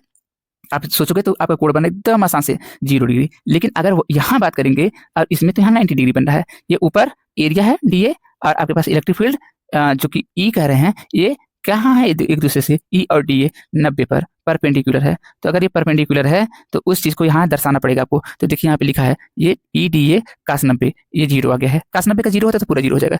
तो गॉसियन पृष्ठ से गुजरने वाला संपूर्ण वैद्युत फ्लक्स आपके पास में क्या बचेगा, फाई E, यानी जो ये वाला है यही बचेगा। बाकी ये वाला जो है, ये वाला ये तो गया, ये भी गया, क्योंकि 90 वाले 0 हो जाएंगे। तो बाकी यही कुल मिला जुला करके यही बचेंगे आपके पास में, जो ये गोलाई वाला हिस्सा है ना। तो लेकिन गॉस का प्रमेय से क्या पढ़ते हो आप लोग बताओ, गॉस का प्रमेय से मान लीजिए इतना तो आपको जानकारी मिल गया, ये जानकारी आपको ये मिल गया वाला कि मतलब फाई E बराबर E गुणे 2πRL। लेकिन कह रहा है कि गॉस का प्रमेय क्या होता है, इसने फाई E को क्या बताया था, यही बताया था ना कि फाई E बराबर Q/ε0 बताया था, बिल्कुल बताया था। तो इस चीज को आप क्या करेंगे, इस चीज को आप बहुत अच्छे से देखोगे तो फाई E यहाँ दिख रहा है, देखो ये दिख रहा है, ये तो इसकी जगह लिख देंगे कि नहीं लिखेंगे, तो लिखेंगे तो क्या मिलेगा आपको, देखो Q उसके बाद बटे ε0 मिलेगा, देखो यहाँ मिला है बराबर, देखो ये पूरा उतार लो, ये क्या है, ये E है कि नहीं, आइए 2πRL है। तो देखो मैं उतारू, इससे अच्छा तो यहीं पे लिखा है, अगर आप थोड़ी सी मेरे साथ, देखो ये हटा दो, देखो मेरे साथ दे रहे हो अगर आप लोग, तो आपको एक बात समझ आ रहा होगा कि यहाँ पर देखिए ध्यान से, यहाँ पे आपके पास में ये पूरा का पूरा है, ओके। आप यहाँ E निकालो तो ये पूरा का पूरा वैल्यू है, और ये पूरा नीचे आ जाएगा, तो देखो 2π और यहाँ पे ε0 है, ऊपर से यहाँ से नीचे आ गया है। और आपके पास में लास्ट में क्या बचे बेटा, लास्ट में आपके पास में क्या बचे हुए उसको देखो। तो आप क्या करोगे, जब ये वैल्यू रखोगे तो आपके पास में ये पूरा वैल्यू यहाँ उतर जाएगा, उतर गया। अब देखिए यहाँ पे एक Q का वैल्यू, एक तो आपने सीखा था ना कि ये लेमडा इंटू एल होता है, क्योंकि इसको क्या कहते थे, अभी लेमडा को क्या बोल रहे थे, Q/L बोल रहे थे। अगर आपको याद आ रहा तो इसको क्या कहते थे, इसको बोलते थे रेखीय आवेश घनत्व बोलते थे। अभी वीडियो को पीछे करके देख लो। तो यहाँ पर Q, जहां मुझे Q दिखेगा मैं लेमडा इंटू एल लिख दूंगा, मैंने यहाँ पर लिख दिया। अच्छा, लिखने पर फिर देखेंगे नीचे क्या आ गया, नीचे आ गया ऑलरेडी कि नीचे यहाँ पे क्या है, R इंटू एल है, ओके। अब काटो ना, अब काट दो, एल को एल से काट दोगे तो लेमडा अपन R बचेगा, और लेमडा अपन R बचेगा। तो मैं एक काम करता हूँ, यहाँ पर देखो 4 आया है, ये 4, तो तुम यहाँ पे कर दो तो तुम्हारा आंसर सही है, पर यहाँ 4 कर रहा है, इसका मतलब 2 से कहीं ना कहीं गुणा कर रहा है। तो आप कहोगे सर अनायास आप 2 से गुणा क्यों कर रहे हैं, तो हमने कहा कि ये यहाँ पर इंटू, यहाँ ऊपर भी अगर 2 से गुणा करो तो नीचे 2 से गुणा कर सकते हो, तो 2 दूना 4, तो ये आ जाएगा। और जैसे ही 2 से यहाँ गुणा करोगे तो 2 लेमडा हो जाएगा, 2 लेमडा हो जाएगा और R, तो ये आपका प्रूफ हो गया। अगर आप मेरी बात को समझ पा रहे हो ठीक है, नहीं समझ पा रहे बेटा तो मैं आप लोग के लिए पूरी प्रयास तो मैं कर ही रहा हूँ, कुछ मत करो तो आप शॉर्ट स्क्रीन ले लो, मतलब आप कुछ अगर नहीं कर पाए तो स्क्रीन शॉट लो। स्क्रीन शॉट ले लिया, अब आगे बढ़ते हैं। देखिए कभी कभी एक 2 नंबर में क्वेश्चन पूछ लेता, कहता है विद्युत द्विध्रुव, नाम ही से पता चला कि इसके 2 ध्रुव हैं, एक ध्रुव होगा प्लस और एक ध्रुव होगा माइनस। आप यहाँ फिगर में देखिए ये प्लस क्यू है कि नहीं प्लस क्यू यहाँ पे, और यहाँ पे आपके पास माइनस क्यू है, तो इनके बीच की अगर ये बीचों बीच यहाँ पर कोई पॉइंट है ओ, तो बताओ यहाँ से इस ओ से ये क्यू की दूरी अगर ये भाई ने माना है कितना यल, तो यहाँ से माइनस क्यू की दूरी भी यल मानेगा, ठीक है। तो बताओ यहाँ से लेके यहाँ तक की दूरी टोटल यल प्लस यल तो 2l हो जाएगा, सही बात है कि नहीं। तो कह रहे 2 विपरीत प्रकार के आवेश, अच्छा ये विपरीत प्रकार के आवेश है ना कि नहीं है, बताना जरा। आवेश विपरीत प्रकार के हैं क्योंकि एक आवेश प्लस क्यू है, एक आवेश माइनस क्यू है। देखो ये माइनस क्यू है और ये प्लस क्यू है, तो दोनों आवेश एक दूसरे से विपरीत हैं। और यहाँ लिखा भी है 2 विपरीत प्रकार के आवेश एक दूसरे से न्यूनतम दूरी पर रखने से, मतलब कि ये करीब करीब बहुत न्यूनतम दूरी पर रखा गया, उस न्यूनतम दूरी को हमने 2l माना है। क्या माना है? 2l माना है ना। तो कह रहे न्यूनतम दूरी पर रखने से जो संरचना बनती है उसे विद्युत द्विध्रुव कहते हैं। तो सही बात है, आप कह सकते हैं बातें, बिल्कुल काफी हद तक कह सकते हैं। पर यहाँ पर ये है कि विद्युत द्विध्रुव के अलावा इसका आघूर्ण भी पूछा है। अब आघूर्ण के लिए क्या होता है, तो होता है दोनों आवेशों में से कोई एक आवेश, अब चाहे तुम ले लो माइनस क्यू चाहे तुम ले लो प्लस क्यू, कोई एक ले लो। तो चलो लेट अस सपोज मैंने इसमें ले लिया क्यू प्लस में, तो देखो क्यू प्लस में ले लिया हमने। उसके बाद में कह रहा है अब देखो दोनों में से कह रहा था कि दोनों आवेशों में से कोई एक आवेश ले लिया, अच्छा, तथा उसके बीच, किनके बीच में, यानी इस आवेश माइनस क्यू और इस आवेश प्लस क्यू के बीच की जो दूरी है, जो न्यूनतम दूरी है, कितना माने थे आप 2l। देख लो आगे यहाँ पे फिगर में 2l है कि नहीं, देख लो ध्यान से, ये देखो ये आपके पास में ये 2l है कि नहीं है। तो क्या करें, आप इस 2l को चाहे इस क्यू में गुणा करो चाहे इस 2l को इस क्यू में गुणा करो, अगर आपका जो गुणा करने पे आंसर आएगा, गुणनफल आएगा, वो वैद्युत द्विध्रुव आघूर्ण कहलाएगा। क्या मेरी बात आपको समझ आ गई? अब देखिए इसका मतलब कि आपके पास ये पूरा हटा दो भाई, आप लोग को दिमाग देखिए इतना भी परेशान नहीं लेना होता भाई कि आपको अच्छा खासा दिमाग जो चल भी रहा था वो एकदम पूरा बंद हो जाए, जैमर लग जाए आपके दिमाग में, ऐसा भी तो नहीं होना चाहिए। आपको चाहे ये आवेश लो तो इसके साथ गुणा कर दो, तो माइनस क्यू गुणे 2l हो जाएगा। तो जैसे ही माइनस क्यू गुणे 2l किए तो आपका वैद्युत द्विध्रुव आघूर्ण आपने निकाल लिया। अब आप कहोगे सर इसी के साथ गुणा क्यों करें, हमने कहा नहीं, कोई जरूरी नहीं है, आप इसके साथ करो क्यू गुणे 2l, है ना, क्योंकि दोनों आवेशों में से एक आवेश यहाँ ले लिया और दोनों के बीच की दूरी 2l को गुणा कर दिया, तो जो इससे रिजल्ट मिला, जो गुणा का फल मिला, गुणनफल मतलब क्या, गुणा करने पर जो फल मिला गुणनफल, वही हमारा वैद्युत द्विध्रुव आघूर्ण P कहलाता है। तो ये P आपको याद रखना होगा। अब ये वैल्यू कितना होगा बेटा, देखिए ध्यान से गौर से देखो, यहाँ पे गौर से देखना नहीं होता, गौर से सुनना होता वैसे बाय दी वे, लेकिन फिलहाल देखो फ्लो में क्या निकलती है। तो देखो इसका बीमा, तो बीमा में इसका क्या होगा, यहाँ पर देखो ये क्यू है, तो क्यू का बीमा याद रहे क्या होता है, ए और टी, किसका, क्यू का। ये ऐसा क्यों होता, क्योंकि क्यू बराबर क्या होता, आई इंटू टी होता, आई इंटू टी होता है। आई करंट है, एम्पियर में मापते हैं, टाइम ये टी है, टी में नापेंगे तो ए इंटू टी, तो ए इंटू टी यहाँ हो गया, और ये लंबाई यल में नापेंगे तो यल ए टी या यल टी लता है कि नहीं। तो ये बीमी सूत्र हो गया। और अगर ये पूछे मात्रक में क्या रहेगा, तो कूलाम मीटर इसका मात्रक होता है। क्यों कूलाम मीटर, अरे क्यू को किससे नापोगे, कूलाम में ना, और लंबाई को मीटर में मापते हैं तो कूलाम मीटर हो गया। तो ये कूलाम मीटर लिख दिया गया, तो कौन सा फासला गया भाई, कोई दिक्कत है नहीं है, आगे बढ़ जाओ, है ना, स्क्रीनशॉट लो, आगे बढ़ जाओ। अब देखिए यहाँ पर आपके पास है विद्युत क्षेत्र की तीव्रता की परिभाषा लिखने के लिए कहेगा, वह उसका मात्रक और बीमा। ये तो देखो ये मतलब कि एक्सपेक्टेड है, मतलब ये आशित है, मतलब कि आएगा, ये इसमें बच नहीं पाओगे आप। तो आपको क्या करना है, ये कोई धमकी और डर नहीं है, आप लोग निश्चिंत होकर के, आपके साथ में स्टडी विद पीसीएम 2.0 है ना। देखिए विद्युत क्षेत्र की तीव्रता की परिभाषा बोल रहा है, तो विद्युत क्षेत्र कैसे कहेंगे भाई, विद्युत क्षेत्र अब हम इसको कैसे याद करते थे, ई फेंकू है, फेंकू मतलब नहीं बड़े लोग फेंकते हैं लंबा लंबा, तो क्या करे, अरे मतलब अगर वो कहीं आ गया, कोई वो मान लो 4 दोस्त बात कर रहे हो, उसमें एक दोस्त फेंकू है, वो नहीं आया है, और जैसे देखो आप लोग देखते हो कि वो दोस्त आ रहा है, तो क्या कहते हो, अरे ई फेंकू है आ गया, है ना, ई फेंकू, फेंकू मतलब यहाँ पर क्यू, फेंकू, अरे एफ मतलब फेंकू, क्यू है ना यहाँ पे, एफ क्यू, फेंकू, फेंकू, कोई दिक्कत। अब मैं आगे नहीं बताने वाला, देखो आगे यहाँ पे देखो, इतना इतना ट्रिक हचड़ा मचा देता है ना दिमाग में, तो इतना नहीं होना चाहिए। देखो जैसे एफ अपान क्यू नॉट, तो देखिए इसको क्या कहते हैं, विद्युत क्षेत्र में किसी बिंदु पर रखे धन परीक्षण आवेश, धन परीक्षण आवेश को हम क्यू नॉट से दिखा रहे हैं, है ना। तो धन परीक्षण आवेश पर लगने वाले बल की तीव्रता को विद्युत क्षेत्र की तीव्रता कहते हैं। बस बहुत इंपॉर्टेंट है ये भाई।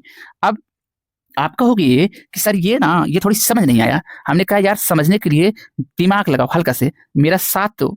तो क्या आप बोले विद्युत क्षेत्र में, तो विद्युत क्षेत्र कहीं है? हाँ है। अब तुम्हें नहीं दिख रहा है, मुझे दिख रहा है। कहाँ पर देखो, प्लस क्यू है, तो क्यू है तो यहाँ दिखता नहीं है, यहाँ दिखता नहीं है ये। लेकिन ऐसे अभी बताया था बहुत बड़ा लंबा लंबा, मैंने ऐसे बोला ना कि ये नहीं दिख रहा है, पर यहाँ पर है कौन, यहाँ पर वैद्युत क्षेत्र उत्पन्न हो चुका है। अब कहीं ट्रांसफार्मर है, विद्युत जिसमें आता है उसमें मान लीजिए करंट आया, वो आपका ट्रांसफार्मर में बहुत ज्यादा उसके उसके करीब में क्यों नहीं जाते हो आप? क्यों नहीं जाते हो? क्योंकि आपको पता ना कि वो उसका कोई एक एरिया होगा, लेकिन एक निश्चित एरिया होगा, अगर वहां जाओगे तो तुमको झटका मार देगा। इससे दूर ही रहते हो कि नहीं रहते हो? तो इसका मतलब उसमें से क्या ऐसे दिखता है? क्या ऐसे दिखता है? ऐसे नहीं दिखता ना। दिखता क्या ऐसे? ऐसे दिखता है ऐसे ऐसे। ये जो धनुष है, जो ये तीर है धनुष से निकला हुआ, ये बाण, ये दिखता है क्या तुम्हें? नहीं दिखता ना। तो लेकिन होता है जो नहीं दिखता है, हवा नहीं दिखता है। हवा को दिखाओ कैसा होता है हवा का कलर, पर इसका क्या मतलब कि जो नहीं दिख रहा है वो होबे नहीं करता है। ऐसा परसेप्शन अंदर मत अपने पालो। देखो विद्युत क्षेत्र में किसी बिंदु पर, तो देखो इस अब किसी बिंदु पर मान लो कि यहाँ पर एक बिंदु है, वहां पर मैंने कोई धन परीक्षण आवेश क्यू नॉट रख दिया। मैंने इसलिए रखा कि मैं देखना चाह रहा था कि देखा जाए कितना इस पे झटका लग रहा है, कितना इस पे बल लग रहा है। तो बल कितना लगा था, एफ जो यहाँ पे इलेक्ट्रिक फील्ड था वो कितना था, एफ अपान क्यू नॉट था। या बल अगर कहेगा बल निकालो तो हाई बल पकड़ लो, हाई क्यू नॉट को उधर कर दो, तो क्या हो जाएगा, क्यू नॉट इंटू ई, यही होगा। ठीक है, अब कुछ नहीं आगे करना है। इसका मात्रक पूछेगा तो यार देखो एफ का मात्रक न्यूटन होता है, मतलब कि बल का मात्रक, और ये जो कूलाम क्यू नॉट है वो कूलाम हो जाएगा। तो मात्रक न्यूटन प्रति कूलाम या न्यूटन पर कूलाम या न्यूटन इसको क्या बोले, पर कूलाम नहीं बोलो, ठीक है कूलाम ऐसे लिख लो। और देखो बीमा इसका क्या होगा, न्यूटन का सूत्र के लिए बीमी सूत्र क्या होता है, एम एल टी माइनस 2, और कूलाम का भी बताया था इससे पहले ए टी। तो आप क्या करोगे, टी से टी को मतलब ये टी को ऊपर कर दोगे तो निगेटिव हो जाएगा टी, और ये वाला टी यार तो ऊपर क्या हो जाएगा, दो पहले से था यहाँ पे टी। देखो यहाँ पे मैं पहले इसको हटाऊं, कुछ ज्यादा ही ये हचड़ा मचा देता है। देखो यहाँ पे ध्यान से आप लोग यहाँ पे क्या कर रहे हैं, यहाँ पे आपके पास में यहाँ पे देखो टी पे माइनस 2 है, एक टी और ऊपर चला जाएगा तो टी इनवर्स हो जाएगा, तो टी पे माइनस 2 और एक टू और हो गया तो टी पे माइनस 3 हो जाएगा। ए आपके पास नीचे है, ए इनवर्स हो जाएगा, और एम एल पहले से आपके पास है, एम एल हो जाएगा। तो एम एल टी पे माइनस 3 और ए पे माइनस 1, ये आपके पास में क्या आ जाएगा, ये आपके पास आ जाएगा बेटा ध्यान से, ये आपके पास में इसका बीमा आ जाएगा। तो आई होप कि आपको बातें समझ में आई होगी। तो स्क्रीन शॉट इसका ले और आगे बढ़ो। कभी कहा था कि विद्युत फ्लक्स की परिभाषा दीजिए। तो विद्युत क्षेत्र में स्थित किसी काल्पनिक पृष्ठ से, अब मान लीजिए देखो पहले समझ लो तब ना, विद्युत क्षेत्र में स्थित किसी काल्पनिक पृष्ठ, अब ये काल्पनिक पृष्ठ मतलब कल्पना करोगे आप, काल्पनिक पृष्ठ के क्षेत्रफल से, है ना, आप ही लंबवत। अब मान लीजिए काल्पनिक पृष्ठ है ये वाला, ये काल्पनिक पृष्ठ है, तो इसका ये काल्पनिक पृष्ठ कैसे रखा गया है, ऐसे मतलब कि अब मैं दिखा भी नहीं सकता कि कैसे रखा गया ये, है ना, मतलब और ये देखोगे ये क्या है, ये है वैद्युत बल रेखा। तो इनमें लंबवत, लंबवत में 90 डिग्री का एंगल आपको नजर आ रहा होगा। अगर आप देखो तो आपको कितना का, 90 डिग्री का। देखो यहाँ पे 90 डिग्री कैसे बोले हमने, देखो यहाँ पे ध्यान से, ये चीज ये 90 डिग्री हो रहा है ना, तो उसी को लंबवत बोलते हैं। जहां लंबवत है उसका 90 डिग्री। लंबवत गुजरने वाली वैद्युत बल रेखाओं की संख्या को ही वैद्युत फ्लक्स कहते हैं। जरूरी की लंबवत ही रहे, असली में देखो यहाँ पर आप देखो अच्छे से समझो, यहाँ पे फाई ई बराबर क्या होता है, ई इंटू ए होता है। और अगर ये लंबवत गुजरेगा तब तो आपने ठीक बोला, लंबवत गुजरेगा तो आपने ठीक बोला, पर अगर लंबवत न रहे, कहीं एंगल बनाता रहे, तब यही क्या हो जाएगा, कास ये कास थीटा हो जाएगा। क्या हो जाएगा बेटा, ये कास थीटा हो जाएगा।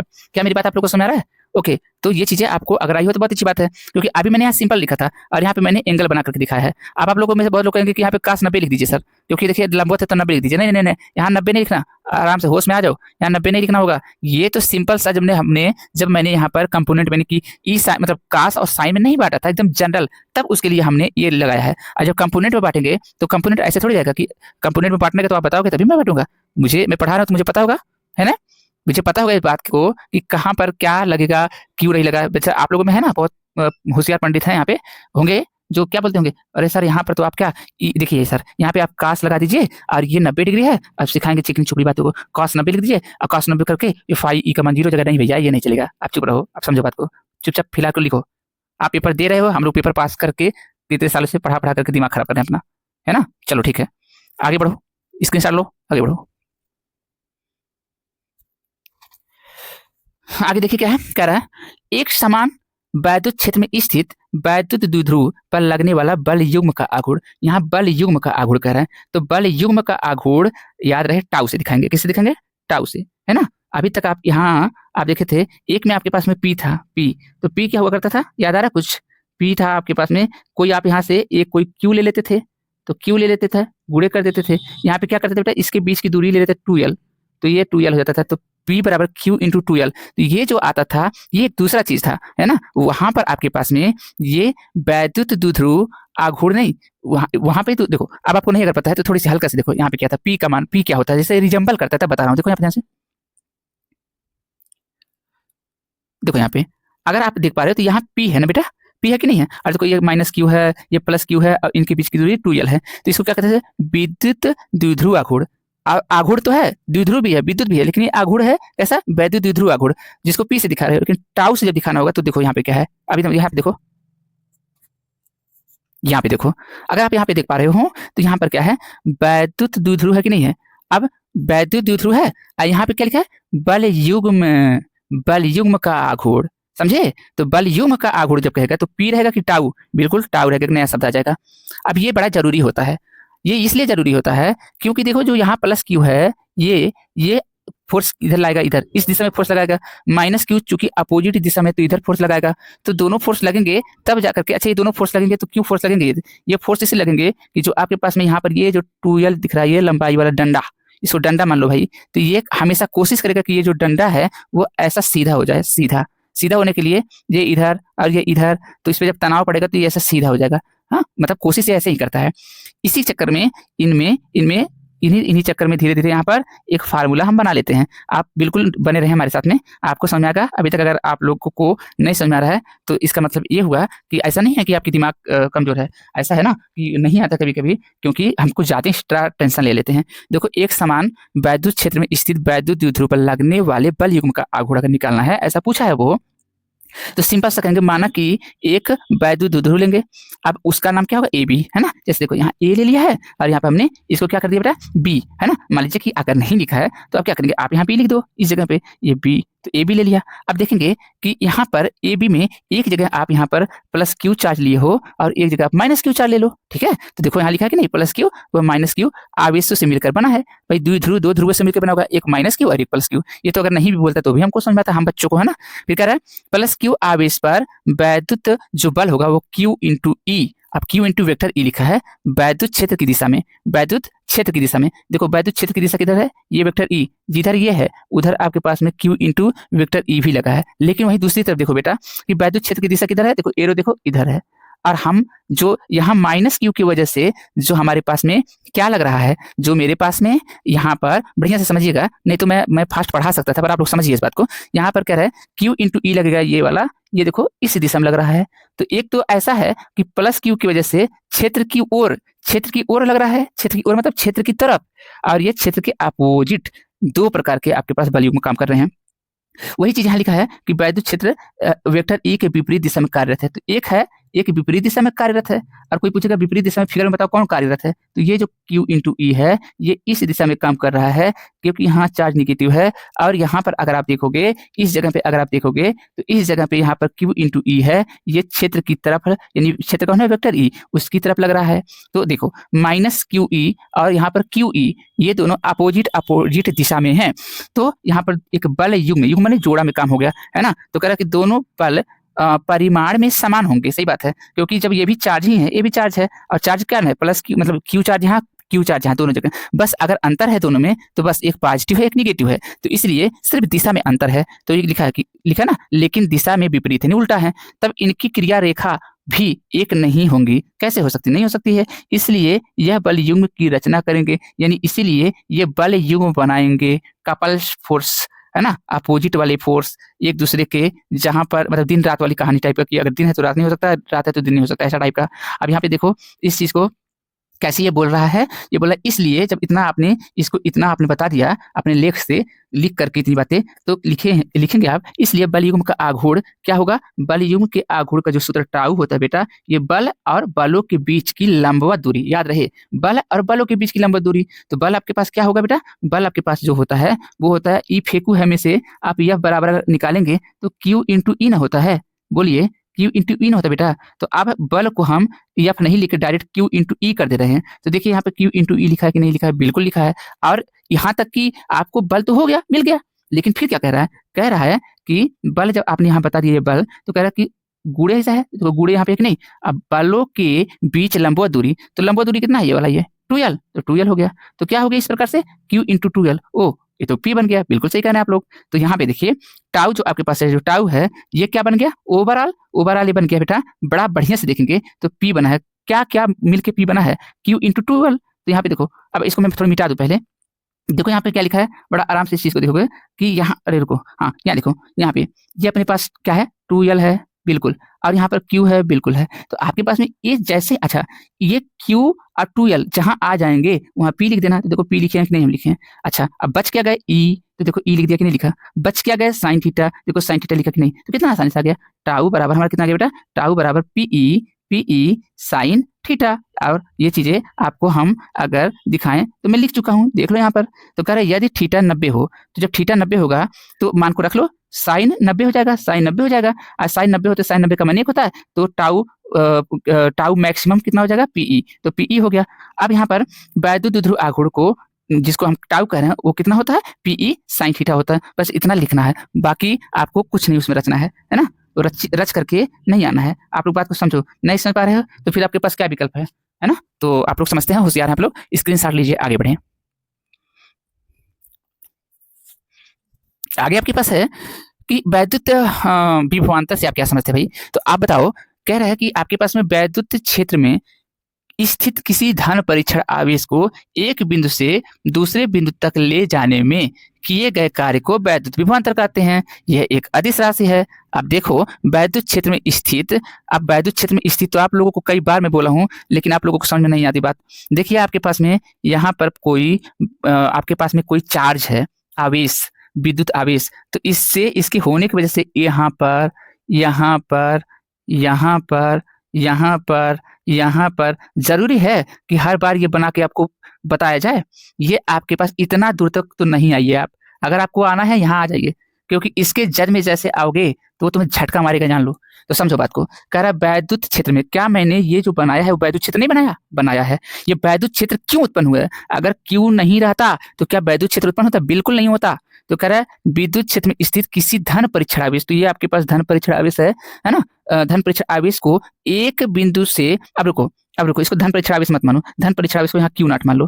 तो ये क्यू नॉट कहाँ है, ये क्यू नॉट कहाँ है, तो बोलो जल्दी से। क्यू नॉट है इसी जो आपने सर ये ना, ये आपने चक्री बनाया है ना, चक्री चारों तरफ चक्र जैसा, उसी में। तो उस चक्र को हम क्या करें बेवकूफो, उसको, अरे मतलब मजाक के मारे कहा था, तो आप उसको दिल पे मत लीजिए कि मैं बेवकूफो कर रहा हूँ, तो बड़ा मैं स्मार्ट हूँ, आप लोग बहुत बेकार, वैसा कोई बात नहीं, मेरा प्रेम का भाषा है, प्लीज इसको आप लोग माइंड मत करिएगा बाबू।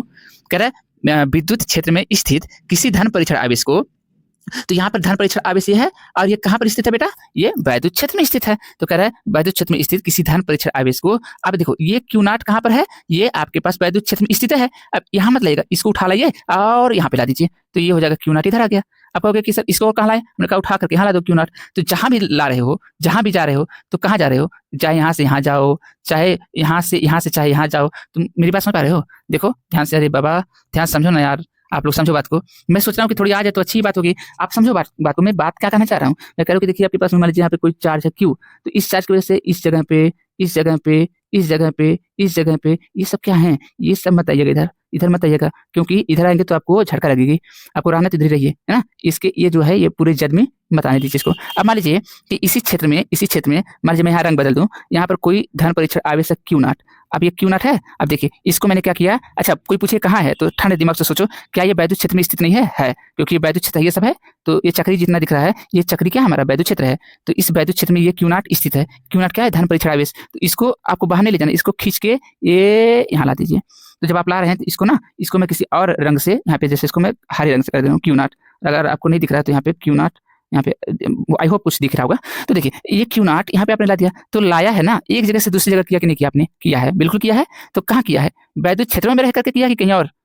तो वैद्युत क्षेत्र, ये पूरा वैद्युत क्षेत्र है, तो उसी में रह करके उसी जद में नहीं काम किया है। तो इसका मतलब ये हुआ कि वही चीज आपसे कह रहा है, वैद्युत क्षेत्र में स्थित किसी धन परीक्षण आवेश को एक बिंदु से, मान लो कि यहाँ था, यहाँ तो एक बिंदु से दूसरे बिंदु तक, दूसरा बिंदु मतलब ये वाला यहाँ जो क्यू नॉट आया था, तक ले जाने में किए गए कार्य को। अब भाई यहाँ से इस चीज को इधर ले आओगे तो क्या करोगे भैया, क्यू नॉट को जब एक जगह से दूसरी जगह ले जाओगे, तो किसी भी चीज को एक जगह से दूसरी जगह ले जाते हैं तो फिजिक्स में, भौतिक विज्ञान में, भौतिकी में क्या कहा जाता है कि कर्क किया आपने, वर्क किया आपने। तो कह रहा है कि वैद्युत क्षेत्र में स्थित किसी धन परीक्षण आवेश को एक बिंदु से दूसरे बिंदु तक ले जाने में जो कार्य करना पड़ेगा वही उसका विभवांतर होता है बाबू। वही क्या होता है, उसका विभवांतर होता है। यह एक अदिश राशि है। तो आपने क्या कहा, आपने कहा कि विभव में अंतर, विभवांतर में विभव में अंतर। तो वो देखो बी पॉइंट पे मान लो बी पॉइंट पर आप कहोगे ए बी कहाँ है यहाँ पर, अरे भाई नहीं है, मुझे पता है बातें कि यहाँ पर उस ए और बी के बारे में अगर आप ख्याल देखोगे तो उतना आपको नहीं मिलेगा। लेकिन यहाँ देखिए, यहाँ अगर क्लियर कट रहोगे तो इधर आपके पास और यहाँ आपके पास मिलेगा। यानी ये बी से आपने ए पे ला दिया, तो बी से ए पे ला दिया तो आपने क्या कहा, V B minus V A. तो विभव में अंतर आपको दिख रहा कि नहीं? अगर विभव में अंतर दिख रहा है तो इसका मतलब विभवांतर हो गया। विभव में अंतर दिख रहा है तो विभवांतर हो गया। बोलो विभवांतर हुआ कि नहीं? विभव में अंतर को ही विभवांतर कहते हैं।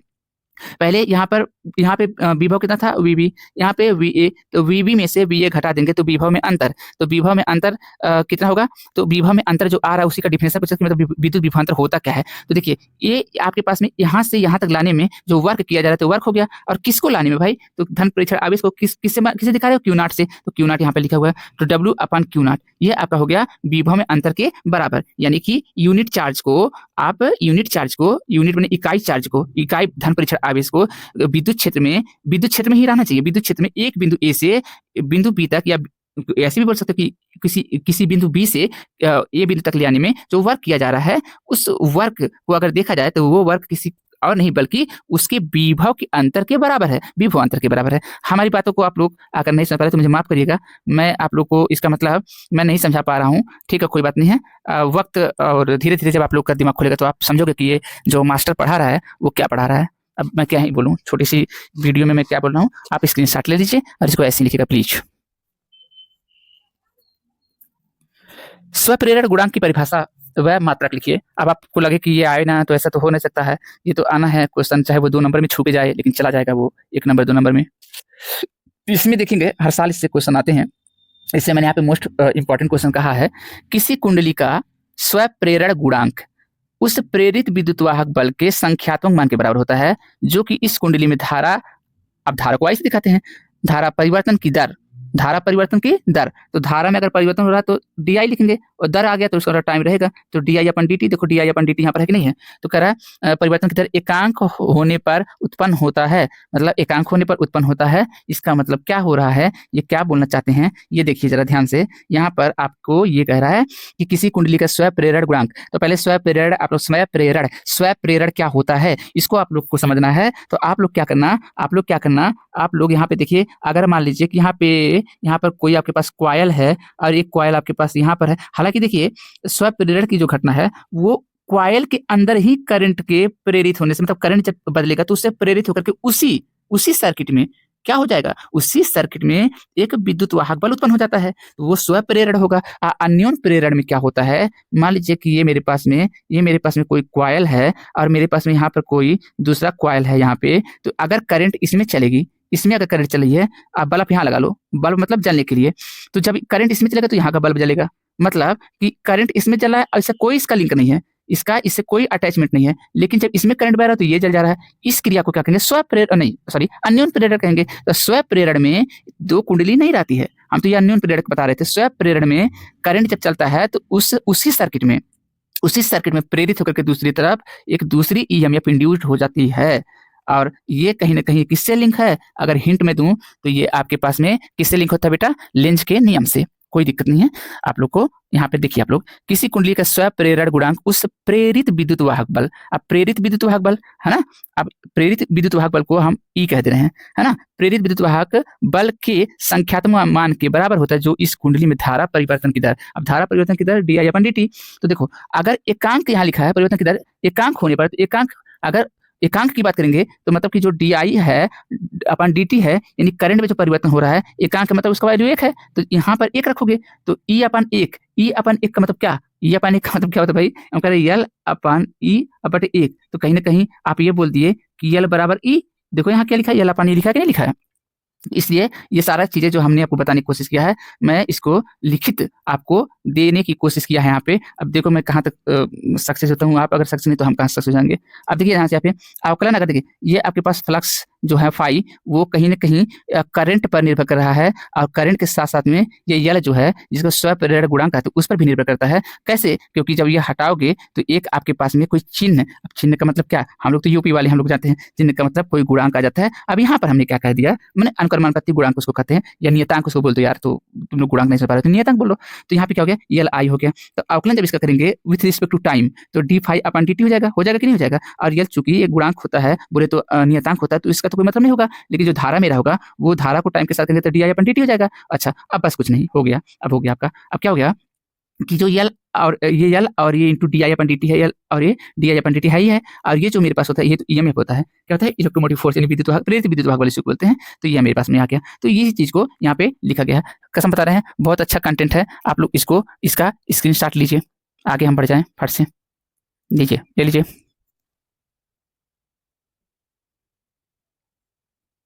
अब सेम से ऐसे ही अन्योन प्रेरण गुणांक के बारे में कह रहा है कि क्या होता है। देखो, किन्हीं दो कुंडलियों के बीच अन्योन प्रेरण गुणांक किसी द्वितीयक दूसरा है ना, दूसरा मतलब अभी इससे पहले बनाए थे ना, एक ऐसे करके एक यहाँ रहेगा, एक ऐसे करके यहाँ रहेगा। तो करंट जब इसमें चलेगा आई अमाउंट की, तो बल्ब यहाँ का जलेगा। अगर कहीं मान लीजिए यहाँ बल्ब लगाए हैं तो बल्ब यहाँ का ग्लो करेगा। अब बताइए, तो कह रहा किसे, इससे इस भाई से प्रेरित हो गया। तो किसी दो कुंडली, एक कुंडली ये रहा, एक कुंडली ये रहा, किन्हीं दो कुंडलियों के बीच अन्योन प्रेरण गुणांक किसी द्वितीय कुंडली में प्रेरित उस विद्युत वाहक बल के बराबर होता है जो प्राथमिक कुंडली में एकांक धारा परिवर्तन की दर के मतलब परिवर्तन की दर होने पर उत्पन्न होता है। मान लीजिए सारा ये पूरा का पूरा समझाने का मतलब है कि अगर एक में परिवर्तन होगा तो दूसरे में देखो एकांक, देखो यहाँ पे ध्यान से कह रहा है कि एकांक धारा परिवर्तन। अब धारा परिवर्तन तो D I upon D T, तो मान लीजिए कि पहले वाले लूप में अगर हमारे पास में करंट में परिवर्तन हो रहा है, जैसे पहले वाला है तो पहले वाले के लिए आई वन कह दो आप। तो देखो यहाँ क्या लिखा है, आई वन लिखा कि नहीं लिखा है। तो यहाँ पर इसको हटाओगे जब तुम, तो यहाँ पर एक अनुक्रमानुपाती नियतांक आ जाएगा जिसको हम यम कहते हैं। और ये देखेंगे कि इसका भी हम विथ रिस्पेक्ट टू टाइम क्या करेंगे, यहाँ पर हम लोग अवकलन करेंगे। तो यम चूंकि अनुक्रमानुपाती नियतांक है, बाहर कर देंगे। मेरे पास करंट है बेटा, तो करंट को मैं D I upon D T मतलब डी आई की डी आई वन कह देंगे। और यहाँ पर इसको फाई टू है तो ई टू कह लो तुम, और ये तुम्हारे पास यम है, ये तुम्हारा यहाँ मिल जाएगा। दूसरा, अगर इसी चीज को आप देखो, ये चीजें अगर आ गया हो तो देखो यहाँ पे ध्यान से, आप क्या करो, देखो इस चीज को लिखो यम बराबर E2, और ये पूरा उतार सकते हो क्योंकि यहाँ से यम का वैल्यू निकाल दोगे कि नहीं, तो यम का वैल्यू ये हो जाएगा। अच्छा, अब यहाँ पे कह रहा है कि अगर ये वैल्यू कह रहा है ना एकांक होने पर उत्पन्न होती है, अब अगर ये वैल्यू यूनिक होवे, मतलब कि D I one upon D T का वैल्यू एक होवे, तो यहाँ एक रखोगे तो यम बराबर E2 हो जाएगा। अब इसका मतलब हेनरी होता है। तो यहाँ तक अगर मैं बोल दूँ तो कोई दिक्कत है नहीं है। तो इसका भी क्या करो तुम लोग बेटा, स्क्रीन शॉट लो, आगे बढ़े। अब देखिए, कहता है कि चुंबकशीलता को किसे दिखाते हैं, म्यू नॉट से, ठीक है, तथा विद्युतशीलता जिसको हम किसे दिखाते हैं, एप्सिलॉन नॉट से। इनमें संबंध स्थापित करने के लिए कह रहे हैं। तो संबंध के लिए आप देखो, सबसे पहले ये बड़ा इंपॉर्टेंट है। देखो, हालांकि एग्जाम में देता है, लेकिन हम कह रहे हैं कि वैल्यू अगर याद करना है, अगर एग्जाम में देगा ये वैल्यू, घबरा मत, पर आपको मान लीजिए आपके हिसाब से थोड़ी देगा, आप अपने हिसाब से देख लीजिए। म्यू नॉट का वैल्यू इतना होता है मतलब जी कमन जैसे 9.8 होता है, वैसे ही इनकी मान होती है भाई, बदलता नहीं है, ये वैल्यू इतना होता है। अब एप्सिलॉन नॉट कितना होगा, तो भाई एप्सिलॉन नॉट का मान इतना होता है, कोई दिक्कत नहीं है। अब देखिए, जब हमको पता हो गया तो स्पेशली हमको म्यू नॉट चाहिए और एप्सिलॉन नॉट चाहिए। तो म्यू नॉट और एप्सिलॉन नॉट क्यों, क्योंकि म्यू नॉट क्या है हमारा, ये हमारा म्यू नॉट होता है चुंबकशीलता, और एप्सिलॉन नॉट क्या है, विद्युतशीलता। तो चूंकि दोनों में संबंध हम कैसे स्थापित कर पाएंगे, जब समझेंगे कि इनकी वैल्यू कितना होता तब तो मेरी वैल्यू यहाँ पे ऑलरेडी देखो लिख दिया हूँ। अब जब लिख दिया हूँ यहाँ पे, तो इसका गुणा करो, तो म्यू नॉट का क्या है पूरा ये वाई, तो ये उतार दिया पूरा, और एप्सिलॉन नॉट का देख, एप्सिलॉन नॉट का ये पूरा है, ये उतार दिया। तो देखो, जो कटने लगा काट दो, जो कटने लगा काट दो। जैसे यहाँ पे कौन कटने लगा है बताओ फटाफट, यहाँ पे देखो, अरे आप जान रहे हो यार, यहाँ पे क्या देखो 4 पाई से 4 पाई गया, तो म्यू नॉट एप्सिलॉन नॉट बचा। और यहाँ पे देखो बचा क्या, एक यहाँ पे 9 × 10⁻9 ये बचा। और देखो ये 10 पे -7 है ना, ये नीचे जाएगा, तो 10 पे मतलब -7 यहाँ नीचे जाएगा तो 7 हो जाएगा। अब ये म्यू नॉट हो गया, तो इसका इसमें गुणा करेंगे तो ये वैल्यू आएगा कि नहीं, अरे 9 7 16 हो जाता है। तो ये आपके पास में ये इसको 16 को क्या लिख सकते, 3 × 10⁸8, तो 8 × 16 होता है, और 3 × 10⁸8 क्या होता है, प्रकाश की 4 होता है। तो सी लिख दो और स्क्वायर लगा दो, C² हो गया। तो क्या तुम्हें साफ साफ मिला कि अगर तुम सोच रहे हो कि हमको क्या रहे, C² इधर कर दो, तो जब C² उधर करोगे तो म्यू नॉट नीचे आ जाएगा कि नहीं। देखो नीचे आ गया यहाँ पर, तो तुम कहोगे नीचे आया, लेकिन रूट क्यों है, हमने कहा स्क्वायर हटाओ, स्क्वायर हटाते हो तो रूट में आ जाता है वैल्यू, ये आ गया होगा। आगे बढ़िए, इसका अगर लेना हो तो स्क्रीन शॉट ले लो।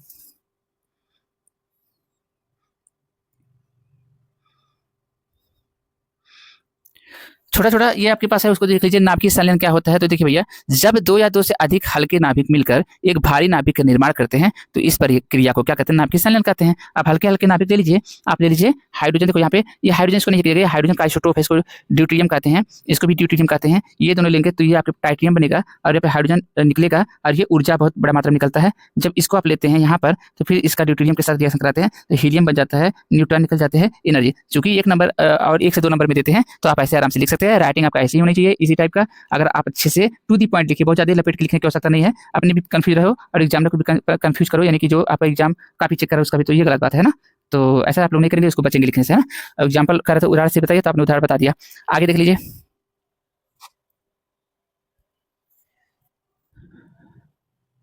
अब यहाँ पे एक फेमस आपने देखा होगा अपने क्वेश्चन में, कह रहे युग्म उत्पादन तथा युग्म विनाश क्रिया को समझाइए। तो युग्म उत्पादन क्या था भाई, तो कह रहा है यहाँ पे कि जब कोई ऊर्जावान गामा किरण फोटान किसी पदार्थ पर आपतित होते नहीं गिरता है, तो वह पदार्थ के किसी नाभिक द्वारा अवशोषित कर लिया जाता है, ठीक है। तथा इसकी ऊर्जा से एक इलेक्ट्रॉन निकलता है और उसके साथ में एक पॉजिट्रॉन की उत्पत्ति होती है। तो इसी क्रिया को हम युग्म, युग्म माने जोड़ा, यानी कि जोड़ा में उत्पन्न होगा। मतलब कि अगर ये आपके पास पॉजिट्रॉन उत्पन्न हुआ है तो यहाँ पर इलेक्ट्रॉन भी उत्पन्न हुआ है। तो ध्यान रहे, आप लोग को इलेक्ट्रॉन सिर्फ ऐसे पर लिखते हो, लेकिन क्या इलेक्ट्रॉन को इस भाषा में लिख सकते हैं? बिल्कुल लिख सकते हैं। इसी का एंटी पार्टिकल होता है वो। तो फोटॉन आपका जब गिरेगा तो फोटॉन स्प्लिट करेगा पॉजिट्रॉन और न्यूट्रॉन में, सॉरी पॉजिट्रॉन और इलेक्ट्रॉन में। तो ये दो यहाँ पे युग्म में, मतलब जोड़े में उत्पादन हुआ, तो उसको हम क्या कहें? युग्म उत्पादन हम कह रहे हैं इसको, है ना। अब आ गया कि सर आपने तो ये बता दिया, तो सर आप क्या करो ना, ये चीजें हम लोग को स्क्रीनशॉट लेने तो ले लो, इसको लो। बड़ा इंपॉर्टेंट चीज है, आप लोगों को नहीं पता है, ये गागर में सागर है। अब देखिए आगे इसका कह रहा है कि सर युग्म विनाश बताओ। चलो आओ, अब देखो यहाँ पे साफ साफ लिखा क्या है, लिखा हुआ है युग्म विनाश। जब एक पॉजिट्रॉन व एक इलेक्ट्रॉन आपस में संयोग करते हैं तो तुरंत ही वे एक दूसरे का विनाश भी कर देते हैं। तो भैया युग्म जोड़ा में अगर मिलेंगे कोई तो विनाश कर जाएंगे। देखिए यहाँ पे देखिए, ये पॉजिट्रॉन है, ये इलेक्ट्रॉन है, आपस में जब मिलते निकलते तो हैं ये, पर मतलब एक साथ विनाश भी हो जाते हैं। और जब विनाश होते हैं तो उनके स्थान पे दो गामा फोटान की उत्पत्ति होती है। अब ये क्या है? फोटान, गामा फोटान है, यहाँ गामा फोटान है, ये उत्पन्न हो गई। अच्छा, मतलब फोटान बन के रह जाता है ये जब आपस में रिएक्शन कंप्लीट करते हैं। मेरे वो लड़के जो अभी हाल ही में मैं उन लोग को क्लास लिया था, तो वो लोग यहाँ पे मैं कार्बन साइकिल बताया था, कार्बन चक्र बताया था, और एक हाइड्रोजन का मतलब प्रोटॉन चक्र बताया था, जो सूर्य में नाभिकीय संलयन होता है। तो ये इससे रिलेट कर पाएंगे, हाँ ये बात थी, है ना, वो रिलेट कर पाएंगे मेरी बातों को। अब ये नाभिकीय विखंडन देख लेते हैं क्या होता है। जब किसी भारी नाभिक पर न्यूट्रॉन की बमबारी की जाती है तो वह नाभिक छोटे छोटे नाभिकों में टूट जाता है ना, इस घटना को नाभिकीय विखंडन कहते हैं। जैसे लीजिए यूरेनियम 9235 को जब आप न्यूट्रॉन की बमबारी करेंगे तो बेरियम 56 और क्रिप्टन 36 और 3 न्यूट्रॉन और ढेर सारी ऊर्जा निकालता है। तो ये आपके पास में 1 नंबर के क्वेश्चन हो जाएंगे। कोई दिक्कत? आगे बढ़िए।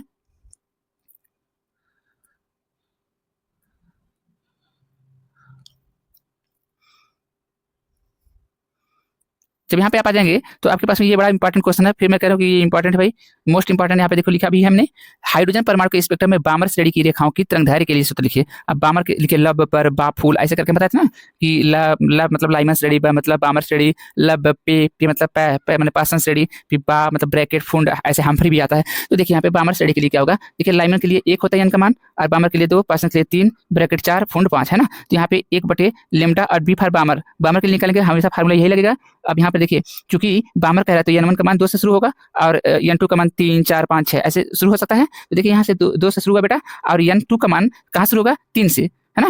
तो 3, 4, 5, तो कम से कम 3 रख सकते हैं हम लोग, तो 9 आएगा। तो इसका गुणा करेंगे, देखो 4, 9, 36, 5, 9, 5, 36, मतलब सॉरी ये 9 का 9 और 4 का 9 4, तो 9 में 4 जाएगा 5, 5/36, 1/λ क्या हो जाएगा? 5 आ रहा 5 36, इसको लेमडा अगर निकालोगे तो 36/5 आ जाएगा। बस इतना लिख करके छुट्टी ले लेना है, आगे बढ़ो।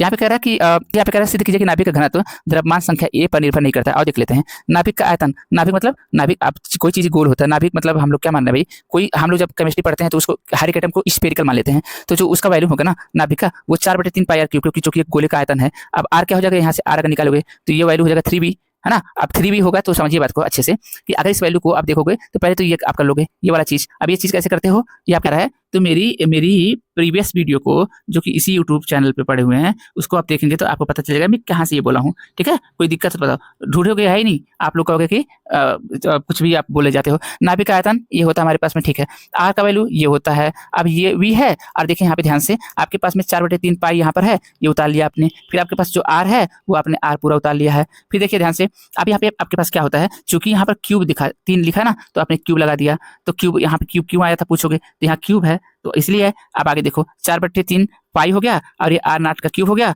और ये देखो ये पूरा वैल्यू 1 बन जाएगा कि नहीं हो जाएगा, तो क्या हो जाएगा ए भर बचेगा। तो इस हिसाब से अगर आप देखोगे तो आपके पास में क्या मिला बेटा, इस तरीके से अगर आप देखोगे तो आपके पास में पूरा ये वैल्यू कट जाएंगे, और आपके पास सीधा सीधा कटने का क्या मतलब, कटने का मतलब ये पूरा ये वाला ये कट के ए बन जाएगा, ठीक है। अब आपके पास में क्या, आर नॉट क्यूब, तो आर नॉट क्यूब हो गया, पाई तो यहाँ है 4/3 है, तो यानी 4/3 पाई आर नॉट क्यूब ए, ये आपके पास हो जाएगा। और घनत्व हम जानते हैं क्या, द्रव्यमान बटे आयतन होता है। द्रव्यमान हम मान लिए ए, क्यों, क्योंकि इसने बोला यहाँ पे द्रव्यमान संख्या ये रहे, तो ये ले लिया है, आयतन मेरा ये हो गया है। इससे मैंने क्या किया है, यहाँ पे देखिए ध्यान से, ए से ए को हमने काट दिया है, 4/, देखो अब यहाँ बचा क्या, जब वैल्यू को आप रखोगे, तो यहाँ पे रो है, और यहाँ पे देखिए ये आपके पास में ये जो 3 है ये ऊपर जाएगा तो यहाँ आ गया, उसके बाद में 4 तो अपनी जगह पे रहेगा, पाई अपनी जगह पे रहेगा, आर नॉट क्यूब अपनी जगह पे रहेगा। तो ये आपके पास में रो का वैल्यू प्रूफ हमने कर दिया कि ये यहाँ पर देखो, अगर आप देखोगे तो जो घनत्व है वो घनत्व क्या द्रव्यमान संख्या पर निर्भर नहीं करता है। अगर द्रव्यमान संख्या पर निर्भर करता है तो द्रव्यमान संख्या को ए से दिखाते हैं, और जो नाभिक का घनत्व ये रो से दिखा रहे हैं। तो ऐसा तो लग रहा है बीच बीच, यहाँ पे बीच में लग रहा था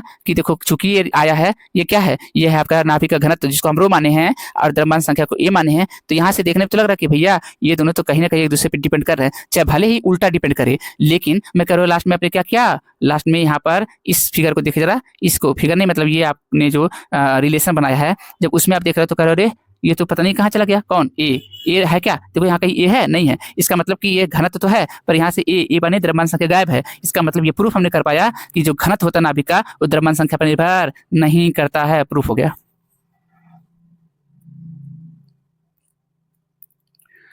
अब फटाफट देख लो, एक लेंस की फोकस दूरी f है जो एक दीप्त वस्तु का वास्तविक प्रतिबिंब पर्दे पर यम गुना बनाता है। तो यम गुना अगर बढ़ा बनाएगा तो लेंस का सूत्र ये जानते हैं हम लोग। और ये देखो ये हमारे पास आवर्धन का सूत्र होता है, v से अगर गुणा करेंगे सब में, यहाँ पर तो आपके पास में देखो ये वैल्यू v/v ये अपन हो जाएगा, गुणा करने पर ये ऐसे हो जाएगा, ये काटेंगे 1 हो जाएगा, ये इतना हो गया, ये इतना हो गया। अब देखो आप लोग इतना कह रहे तो आप लोगों को समझाना चाहिए ये चीज़ क्या है, यम, यानी ये चीज़ क्या है, यम है, यम लिख लिया, 1 का 1 लिख लिया, और ये v/f लिख लिया। अब बताओ अगर v निकालोगे तो ये f का इसमें गुणा करोगे, आप करोगे कि नहीं, फिर यम का करोगे तो फिर कॉमन ले लेंगे तो इतना आएगा। अब प्रतिबिंब वास्तविक बन रहा है तो यहाँ पर प्रतिबिंब वास्तविक बन रहा है तो यहाँ पर यम क्या होगा, निगेटिव, तो v आपके पास है 1 का 1 हो गया, माइनस का माइनस हो गया, यम का माइनस यम ले लेंगे आप क्योंकि निगेटिव में कह रहे हैं, फोकस आपने यहाँ कर दिया, v बराबर देखो माइनस में से प्लस हो गया यम और एफ हो गया। तो v बराबर क्या हो गया बेटा, यहाँ गुणा करेंगे तो 1 प्लस से देखो यम प्लस 1 एफ ये आ जाएगा, जो कि क्या कह रहा है कि लेंस से पर्दे की दूरी यम प्लस 1 है, ये सच में है ऐसा।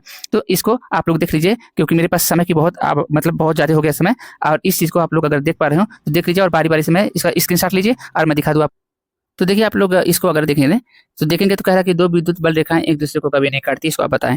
देखिए यदि दो बल रेखाएं एक दूसरे को अगर काटती तब क्या होता, किसी बिंदु पर दो स्पर्श रेखाएं खींची जा सकती है ना। और जब दो स्पर्श रेखाएं आप खींचते बेटा तो क्या होता है आपको देखो ध्यान से, तो कुछ ऐसे बनते, एक ठो यहाँ से, एक ठो यहाँ से, फिर यहाँ पर आप जो क्या लगाते हैं, जो आपके पास नीडल है कौन सा, जो ये मापता है कि वहाँ पे करंट और या फिर वैद्युत क्षेत्र उत्पन्न हुआ कि नहीं, जिसको मैग्नेटिक कंपास कहते हैं, वो एक टाइम पर दो तरफ दो दिशा में कैसे हो सकता है। मतलब एक टाइम पे घड़ी का आप खुद सोचो इतना कि घड़ी या तो टिक टिक ऐसे टिक टिक टिक टिक ऐसे चले, या तो टिक टिक टिक टिक ऐसे चले, एक टाइम पे एक ही ओर चलेगा ना, दो तरफ नहीं चल सकता। इसका मतलब हम ये कह पा रहे हैं कि जिसका अर्थ यह है कि विद्युत बल रेखाओं की दो दिशाएं होंगी कि नहीं, तो दो दिशा होंगी ये असंभव बात लग रहा है, यानी संभव ही नहीं है, या तो दो बल रेखाएं एक दूसरे को कभी नहीं काटती। यही है एक नंबर का वो दे सकता है। मुझे ऐसे लगा कि हो सकता है ये आ जाए तो मैं बस दे दिया है ना।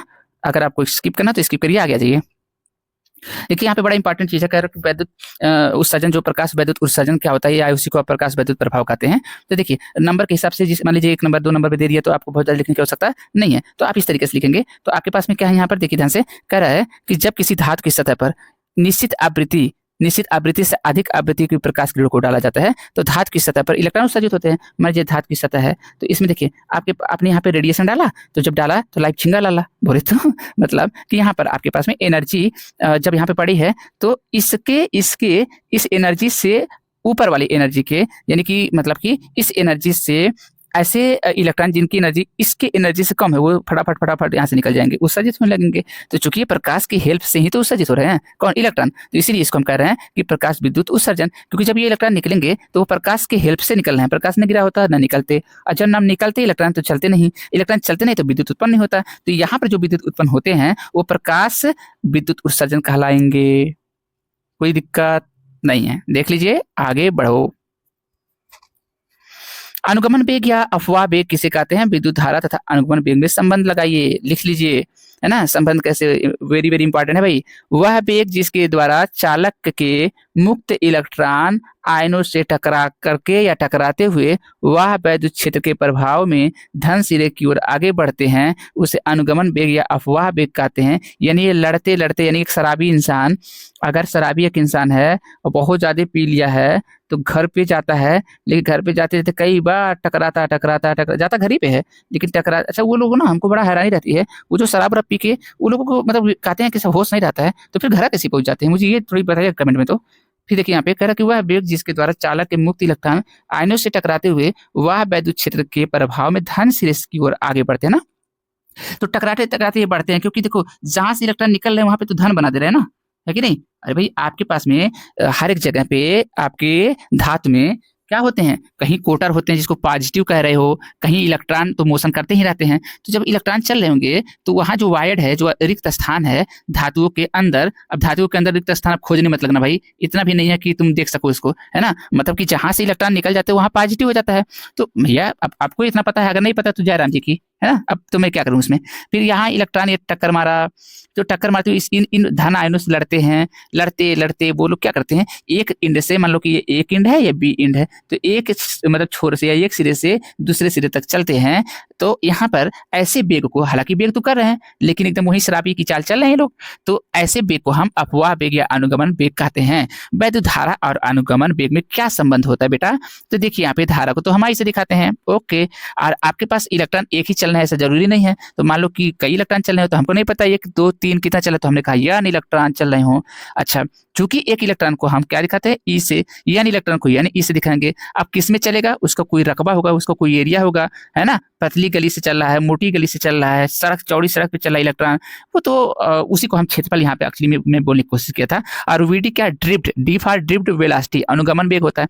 तो इनके बीच में संबंध होता है आई बराबर N E A V D, I बराबर N E A V D. ये प्रॉपर इसका क्या होता है बेटा, इसका प्रॉपर आपके पास में हम लोग जब क्लास में पढ़ाते हैं, ठीक है, तो वहां पर क्या सिखाते हैं, हम लोग सिखाते हैं इसको प्रॉपर क्या निकालना, इसका रिलेशन, संबंध निकालना इसका। तो फिलहाल के लिए आप लाख जान बचे तो लाखों उपाय टाइप की, इसको आप स्क्रीनशॉट लीजिए और आगे बढ़िए, क्योंकि आपसे ये नहीं पूछा कि आप रिश्ता बनाओ, आपसे बोला है कि अनुगमन वेग या अफवाह वेग किसे कहते हैं। और इसके लिए आपको जो अनुगमन वेग और संबंध है विद्युत धारा के बीच, उसका सिर्फ संबंध लिखना है, ये प्रूफ नहीं करना है। तो आप प्रूफ मत करने लगना, क्योंकि स्कूल में ऐसा होता है ना कि प्रूफ करवाते, तो ऐसे नहीं करना, क्योंकि उसने बोला साफ साफ यहाँ पे विद्युत धारा को आई से दिखाते हैं कि नहीं दिखाते हैं, और अनुगमन वेग को वीडी से दिखाते हैं। तो इनके बीच में क्या रहा कि इस संबंध को क्यों लिखना है, देखिए यहाँ पे लिखा है लिखिए, तो आप उसको रचिएगा नहीं, आगे बढ़िए। विद्युत बल रेखा किसे कहते हैं, तो आपको तो इससे पहले भी बताया कि विद्युत बल रेखा एक दूसरे को कभी नहीं काटती हैं। ये धन आवेश से निकलकर ऋण आवेश की ओर जाके समाप्त होती हैं। ये तीन, या यहाँ पे तीन लिखा क्या, नहीं, ये तनी हुई डोरियों की तरह हाँ सिकुड़ने का प्रयास करती हैं, है ना। ये सतत रेखा या वक्राकार होती है, कंटिन्यूअस होती है और वक्राकार होती है। वक्र देखो ये गोल सा पूरा बन गया है ना, तो वक्राकार होती है। आगे बढ़िए, यहाँ पर बड़ा इंपॉर्टेंट ये चीजें हैं। बिंदु आवेश के कारण किसी बिंदु पर विद्युत क्षेत्र की तीव्रता आपको बताना है। तो माना किसी बिंदु ओ पर, आपके पास कोई यहाँ बिंदु ओ है, इस बिंदु ओ पर एक आवेश रखा गया ना, तो कहाँ रखा गया, ओ पर। तो ओ से मान लो एक कोई आदमी है, वो इससे आर दूरी पर यहाँ पे कोई पर्सन माने व्यक्ति है, पी पर पर्सन, कोई पर्सन है, व्यक्ति है, उस व्यक्ति मतलब समझो वहाँ पे पी बिंदु पर कोई धन परीक्षण आवेश रखा गया क्यू नॉट। तो देखना हमको कि इसके वजह से इस पर कितना इलेक्ट्रिक फील्ड लगेगा। तो कूलाम का नियम हम क्या जानते हैं, अब देखो दो आवेश हो गया क्यू और क्यू नॉट, दो आवेश हो गया, तो दो आवेशों के बीच की जो दूरी होती है वो दूरी तो आपके पास आर यहाँ पे दिखा दिया है। तो बल अगर हम बात करें कूलाम के नियम के अनुसार, तो बल क्या होगा बेटा, तो बल हमारे पास होगा, कूलाम ने क्या बोला था कि ये दोनों जो आवेश है यानी क्यू और क्यू नॉट, इनके बीच के जो मतलब आवेशों का जो गुणनफल होगा उसके समानुपाती फोर्स होगा। तो फोर्स देखो समानुपाती है, और इनके बीच में, किनके बीच में, क्यू और क्यू नॉट के बीच में जो दूरी है आर, इसके वर्ग के, तो दूरी का मतलब दूरी आर का वर्ग हो गया, तो इसके व्युत्क्रमानुपाती होता है कौन, फोर्स। यानी आपको ये बात हम क्यों बता रहे हैं, तो आपको आता भी है। तो ये कूलम का नियम सीधा आपने लगाया, बिंदु पी पर वैद्युत क्षेत्र की तीव्रता आपको ज्ञात करना है। आप आराम से ज्ञात कर लेंगे, कैसे ज्ञात करेंगे आप खुद देख लो, यहाँ पे दिमाग लगा लो हल्का से। यहाँ पे सीधा सीधा कुछ नहीं करना भाई, यहाँ पर ई फेंकू है आप जानते हैं, तो एफ का मान यहाँ पे उठा के पटक दो, यहाँ पे देखो ये रखा पूरा, और क्यू नॉट से क्यू नॉट मर गया, तो बचा क्या, ये 1/4πε0 बचा, और क्यू ऊपर बचे, देखो यहाँ बचा होगा, और यहाँ बचा होगा आर स्क्वायर। तो आपने क्या देखा कि ई का मान क्या आ गया बेटा, 1/4πε0 क्यू अपन आर स्क्वायर। अब अगर ये बातें आ गया हो तो आप स्क्रीनशॉट ले लीजिए, देखिए आप लोग के लिए मैंने यहाँ पे कितना आराम से लिखा है, यही आपको प्रूव करना था। प्लीज आगे बढ़िए।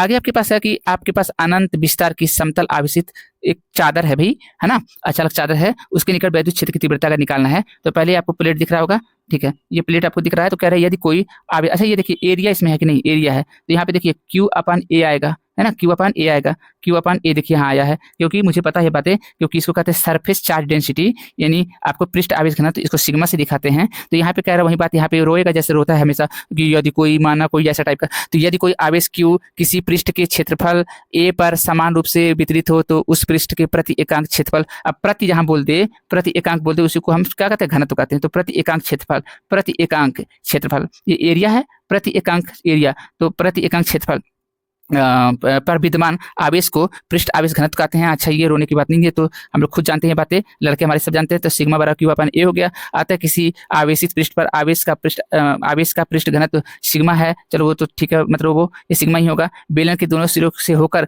जाने वाला वैद्युत फ्लक्स कितना होगा, देखिए एक तो इधर से जाएगा बेटा, एक तो इधर से जाएगा, तो दोनों तरफ से कितने जाएंगे, तो यहाँ पर देखेंगे आप लोग बेटा, यहाँ पर सरफेस इंटीग्रल ई डॉट मतलब vector E dot vector D है, उसके बाद फिर यहाँ पर वेक्टर, क्योंकि देखो ये दो बार क्यों लिखा, क्योंकि एक बार ये है इधर और एक बार इधर, हाँ ना बोलो, और आगे बढ़ो इसको, देखो क्या ये बोलना चाह रहा है। देखो यहाँ पे जहाँ डी है वो समतल सिरों पर क्षेत्रफल वेक्टर है, चूंकि वेक्टर ई वेक्टर डी समांतर है, तो इस प्रकार ये क्या हो जाएंगे, ये दोनों आपस में बराबर होंगे।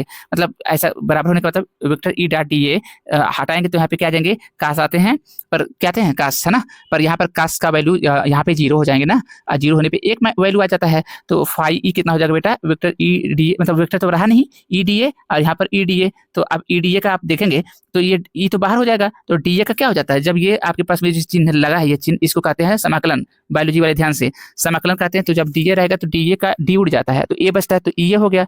और यहाँ देखो ये वाला समाकलन उड़ेगा डी के साथ में, तो ए भर बचेगा, तो ई ए हो गया यहाँ पे। तो कैसे हो गया, 2 ई ए और ये देखिए यहाँ पे ध्यान से। अब अगर ऐसा आपको समझ में आ रहा है, तो अब गॉसियन जो बेलन है उसका वक्र पृष्ठ से होकर जो जितने वैद्युत फ्लक्स जाएंगे ऊपर नीचे वाले, वो सारे के सारे क्या हो जाएंगे भाई, मतलब ऊपर नीचे बता समझ रहे हैं आप, ये वाले हाई से वाले, ये क्या हो जाएंगे, शून्य हो जाएंगे, क्योंकि लंबवत होते हैं। तो बस आपके पास में जो ये वाले हैं वही रह जाएंगे, जो कि यहाँ पे आप पहले लगा के बैठे हो 2 ई ए, है ना। आप गॉस का प्रमेय आप क्या जानते हो, क्यू बटे एप्सिलॉन नॉट, यहाँ की जगह लिख दें क्यू बटे एप्सिलॉन नॉट। तो क्यू बटे एप्सिलॉन नॉट जैसे ही रखोगे तुम, तो आपके पास क्या हो जाएगा, ध्यान से सुनना, यहाँ पे देखो ध्यान से। अब आपके पास में क्यू का मान रख दोगे, क्यू का मान कितना, सिग्मा ए हो गया, तो सिग्मा ए रख दिया। अब आई क्या है, एप्सिलॉन नॉट है, एप्सिलॉन नॉट है, बहुत अच्छा। अब फाई ई तुम लेके बैठे हो, फाई ई का मान कितना लेके बैठे भाई, 2 ई ए, देखो 2 ई ए है, तो देखो 2 ई ए तुम लिखे हो, और यहाँ पे सिग्मा ए का सिग्मा ए है, एप्सिलॉन नॉट का एप्सिलॉन ए है। बड़ा आराम से देखोगे तो समझ में आएगा, एकदम अच्छे से आएगा। फिर आप देखोगे एरिया से एक एरिया कट गया, तो बचा क्या, 2 ई, तो देखो 2 ई बचा है, और सिग्मा अपान, देखो सिग्मा अपान एप्सिलॉन नॉट है। उसके बाद में फिर ई हटाओ, मतलब ई का मान निकालना है, तो 2 को नीचे भेज दो, तो इतना हो गया। तो इससे इसमें आर नहीं है क्या नहीं, इसका अर्थ है कि चादर के निकट सभी बिंदुओं पर वैद्युत क्षेत्र की तीव्रता समान है। आई होप आया होगा, ठीक है। अगर आया हो, अरे प्रयास तो करो, प्रयास करोगे आपको समझ आएगा कि मैं क्या कहना चाह रहा हूँ। देखिए आप लोग इसका क्या करें, स्क्रीनशॉट लीजिए और आगे बढ़िए। अब देखो यहाँ पे अगला आपके पास में क्या कहता है, ये तो आपको आपका आ गया था। यहाँ पे देखिए इस चीज को देखिए, आवेशित चालक के ठीक बाहर वैद्युत क्षेत्र की तीव्रता क्या होगी। तो देखिए आपके पास में माना कि अनंत विस्तार एवं निश्चित लघु मोटाई का आपके पास में, जैसे कि यहाँ पे फिगर में आपको दिख रहा है ना। तो यहाँ पर आपके पास में 2 सरफेस होंगे, एक अपर वाला एक बैक वाला। तो यहाँ पर देखेंगे आपकी इसके बाहर एक बिंदु कोई पी है, यहाँ पे देखिए कोई पी बिंदु है। तो यहाँ पर आपको वैद्युत क्षेत्र की तीव्रता ज्ञात करना है। तो दोनों तरफ से अगर देखेंगे, चाहे वो सरफेस नंबर 1 से सरफेस नंबर 2 से, तो सरफेस नंबर 1 से इलेक्ट्रिक फील्ड वेक्टर E1 होगा, और सरफेस नंबर 2 से वेक्टर E2 होगा। और दोनों चादर आप देखेंगे बारी से, तो E1 आपका क्या हो जाएगा, आप बता चुके हो, उससे पहले प्रूव कर चुके हैं, स्किप करके वीडियो पीछे करके देख लीजिएगा, वीडियो आपको पता चल जाएगा कि सही बात है। सिग्मा अपन 2 एप्सिलॉन नॉट आता था ई का, और ये याद कर लेना होता है। इसी प्रकार बिंदु पी पर चादर 2 के कारण आपके पास में सेम वही कहानी होगी। तो दोनों को आप चूंकि E1 और E2 एक ही डायरेक्शन में है, देखो अगर आप डायरेक्शन देखोगे ये दोनों तो एक ही डायरेक्शन में है ना, एरो, ये देखो एरो दोनों एक ही डायरेक्शन में है, जिसको आप ऐड कर लो, ऐड ऑन करोगे बेटा तो ये आएगा, ऐसे ही आ जाएगा। याद रहे, मोस्ट इंपॉर्टेंट है। अब आपको ना, आपको मैं नहीं बता सकता, मैं शब्दों में बयान नहीं कर सकता कि क्या मैंने बताया, बस इसको लिख लो, और ये ऐसे ही लिखना होगा, स्क्रीनशॉट ले लो। यहाँ पे देखो क्या कह रहा है, अब यहाँ पे देखो क्या कह रहा है कि ये आवेशित गोली कोष के कारण वैद्युत क्षेत्र की तीव्रता, देखिए आवेशित है गोली कोष, तो सबसे पहले जहाँ पे आवेश लिखा रहता है उसके वो ये आवेश इनक्लोज होना चाहिए, इनक्लोज माने बंद होना चाहिए। ये जहाँ भी आवेश है वो इनक्लोज कर देना, तभी पता चलेगा कि गॉसियन पृष्ठ के अंदर है वो चीजें। यानी देखो ये सब आवेश कहाँ है, इसे देखो डॉट डॉट डॉट डॉट सब है कि नहीं, चारों तरफ से डॉट डॉट, ये क्या गॉसियन पृष्ठ आपने लिखा है। तो एक तो आ गया कि आपके पास में बड़ा इंपॉर्टेंट है, वह बिंदु पर तो वह बिंदु पर आपके पास क्या होगा उसको आप लोग यहाँ से देख लीजिए। मैं आप लोगों को पढ़ाया हूँ और यहाँ पर आप अच्छे से इस चीज़ को देखेंगे तो आपको समझ में आ जाएगी बहुत अच्छे तरीके से। जो प्रॉपर क्लास देख रहा होगा वो उसको समझ में आ भी रही होगी कि मैं क्या कह रहा हूँ। देखो माना कि आर त्रिज्या का गोली कोष है, ठीक है, तो आर त्रिज्या का गोली कोष है, ठीक है, बड़ा वाला आर यहाँ पर हो गया, ठीक है। अब इसमें कह रहा है कि इसमें क्यू आवेश दिया गया है, चलो मान लीजिए कि यहाँ पे प्लस क्यू आवेश है और होना भी चाहिए। तो फिर कह रहा है कि इससे अगर वह बिंदु पर बाहरी बिंदु पर अगर देखेंगे तो बाहरी बिंदु पर अगर आप विद्युत फ्लक्स देखोगे भैया तो यहाँ पर क्या होगा बाहरी बिंदु के लिए। तो बाहरी बिंदु के लिए तो कोई मुझे नहीं लग रहा कि बहुत ज़्यादा कुछ बाहरी बिंदु के लिए होगा, क्योंकि या तो फिर आप देख लो, डायरेक्ट देख ही लेते हैं। तो यहाँ पर देखो मतलब आप लोग को कठिन तो नहीं लगना चाहिए। वेक्टर ए और वेक्टर डी ए देखेंगे ये दोनों एक दिशा में है तो कोण कितना बनेगा बेटा 0, तो काश 0 होगा। तो देखो कोण क्या है, काश 0 है। बाकी मैटर आप पढ़ लीजिएगा क्योंकि मुझे इसका थ्योरेटिकल पार्ट पे ज़्यादा नहीं, इसका मैथमेटिकल कॉन्सेप्ट पे न्यूमेरिकल वाले पे ज़्यादा दिमाग देना है। तो कह रहा है कि जो यहाँ पर आपके पास डी ए है, ये आपके पास एरिया है, एरिया डी ए मतलब बहुत छोटा वाला एरिया। तो आप डी ए को कह रहे हैं इसमें से कितना फ्लक्स गुजरेगी। तो इसके लिए आप देखेंगे पहले आप डी फाई एरिया ही जब छोटा है तो फ्लक्स कितना पूरा भर भर के थोड़ी जाएगा, फ्लक्स भी छोटा जाएगा, मतलब बहुत कम फ्लक्स निकलेंगे। तो डी फाई ई इसलिए मैंने बोला vector E dot vector D A हटाएंगे, तो जब डॉट हटाएंगे तो डॉट प्रोडक्ट को तो कास थीटा आ जाएंगे ना। उसके बाद में फिर क्या होगा डी फाई ई और ये कास थीटा को आप क्या मान रहे हो, क्योंकि वहाँ पे एंगल 0 है, तो जब एंगल 0 है तो कास 0 का मान 1 होता है, तो ई डी ए हो जाएगा। अब इसको क्या कर रहा है संपूर्ण पृष्ठ सब निकाल लो, जब थोड़ा सा निकालिए। और संपूर्ण पृष्ठ को निकालने के लिए आप क्या करते बेटा, यहाँ पर डी जो लिखे हो वो आप उसका सरफेस इंटीग्रल करके जब ये चिन्ह यानी कि इंटीग्रल का चिन्ह हटाएंगे डी भी हट जाता है तो सीधा फाई बचेगा। और यहाँ पर ई जो आपके पास है इलेक्ट्रिक फील्ड वो बाहर निकाल देंगे और ये सरफेस इंटीग्रल को काटेंगे डी से, तो एरिया बचेगा। अब एरिया किसका, गोले का, तो गोले का एरिया क्या होता है 4 पाई आर स्क्वायर होता कि नहीं होता है। तो आप गॉस, लेकिन ये तो ठीक है, पर गॉस कपर में क्या कहते हैं कि नहीं भैया फाई ई जो होगा वो क्यू अपन एप्सिलॉन नॉट होगा। हमने कहा ठीक है अंकल हम लिख देते हैं ये बातें। तो लिखा हमने क्या, इस फाई ई की जगह क्या लिखा, क्यू बटे एप्सिलॉन नॉट। कहाँ लिखा हमने, देखो यहाँ पे लिखा है, लिखा कि नहीं लिखा है, लिखा है। और उसके बाद में फिर मेरे पास बचा क्या, ई गुड़े 4 पाई आर स्क्वायर, ई गुड़े 4 पाई आर स्क्वायर, देखो ये भी बचा है, हाँ ना बोलो, ठीक है। अब यहाँ आगे देखो क्या कह रहा है ये,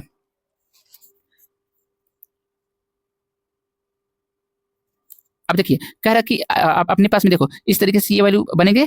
और अगर यहाँ पे करिए यदि आवेश घनत्व सिग्मा हो तो क्यू अपन ए हो जाएगा, जो कि आप इसे पहले भी पढ़ लिए हो। तो यहाँ पर आपके पास में क्या होगा टोटल मान, देखो बेटा टोटल आपके पास क्या होगा, यहाँ से जो आप क्यू निकालोगे तो देखो ये क्या हो जाएगा, गुणा हो जाएगा इसका सिग्मा ए, तो सिग्मा ए हो जाएगा। अब आप देखो सिग्मा का सिग्मा हो गया, लेकिन एरिया आपने क्या निकाल रखा था इससे पहले 4 पाई आर स्क्वायर निकाल रखा था, ठीक है। अब इसका इक्वेट करोगे दोनों इक्वेशन को, तो देखो यहाँ पे ई बराबर तो ये आएगा, आप तो कर ही लोगे इसको, लेकिन यहाँ पर क्या लिखा है सिग्मा 4 पाई आर स्क्वायर जो कि यहाँ पर है। अब आप कहोगे कि सर आर स्क्वायर भी हुआ करता था, हमने कहा देखो आर स्क्वायर यहाँ पर है, ठीक है। अगर आप देख पा रहे हैं तो यहाँ पे देखो आर स्क्वायर नीचे है कि नहीं, देखो यहाँ पे आर स्क्वायर है।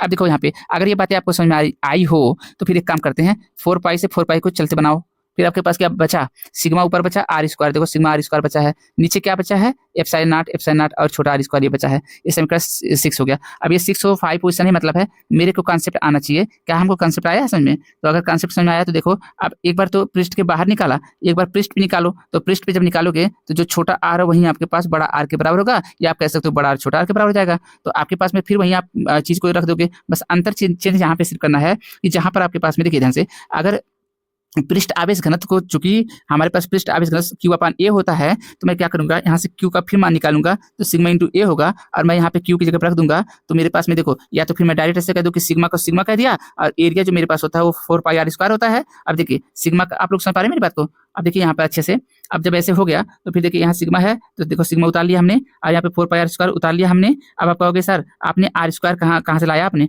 आर स्क्वायर, मैंने कहा आर स्क्वायर कहाँ से लाया, आपको ये बात नहीं पता चल रही है। तो देखो यहाँ पे क्या है, ये देखो ये आर स्क्वायर है, तो मेरा भी यहाँ आर स्क्वायर है, ओके। तो अब आप देखो अब पूरा का पूरा वैल्यू आप काटो, जब पूरा वैल्यू आप काटेंगे प्लीज बेटा आप इसको देख लीजिए। हालांकि आप लोगों को देखो मैं झूठी में समझा रहा हूँ, आप लोग को पर्याप्त आपको समझ में आता है बातें, एक बार स्क्रीनशॉट लेकर के देखेंगे ना अपने से आ जाएगा आप लोगों को। 4 पाई से 4 पाई मर गया, तो आपके पास में क्या बचा, आर स्क्वायर से आर स्क्वायर मर गया, तो बचा क्या ऊपर सिग्मा, देखो सिग्मा है, और नीचे देखो एप्सिलॉन नॉट। यानी कि अगर पृष्ठ पर हमसे कोई कहे इलेक्ट्रिक फील्ड की इंटेंसिटी या इलेक्ट्रिक फील्ड निकालने के लिए गोले के पृष्ठ पर, तो हम क्या कहेंगे जो ई आएगा वो सिग्मा पर एप्सिलॉन नॉट आएगा। और उसके साथ में अगर आंतरिक पे कहेगा तो आंतरिक पे दुनिया जानता है कि गॉसियन सरफेस से गुजरेगा ही नहीं, तो फिर तो कुछ आना ही नहीं चाहिए। तो आंतरिक पृष्ठ वाले में केस में ये आप अगर ऐसे मान करके और ये कह रहे हो कि 0 हो रहे हैं, तो हाँ बिल्कुल 0 हो रहे हैं। तो ये वाला आपको बात समझ में आना चाहिए। अगर आया हो ठीक है, नहीं आया हो तो इसको आप एक बार फिर दोहराएंगे, और फिर देखिए इसका स्क्रीनशॉट लेकर के प्लीज एक बार देखेंगे आप लोग। नहीं आएगा कमेंट में आप करेंगे, हम इसके लिए स्पेशली इसी के लिए डेडिकेटेड एक वीडियो ला देंगे, शॉर्ट वीडियो और बहुत अच्छे में, है ना। तो लीजिए स्क्रीनशॉट, आगे बढ़े।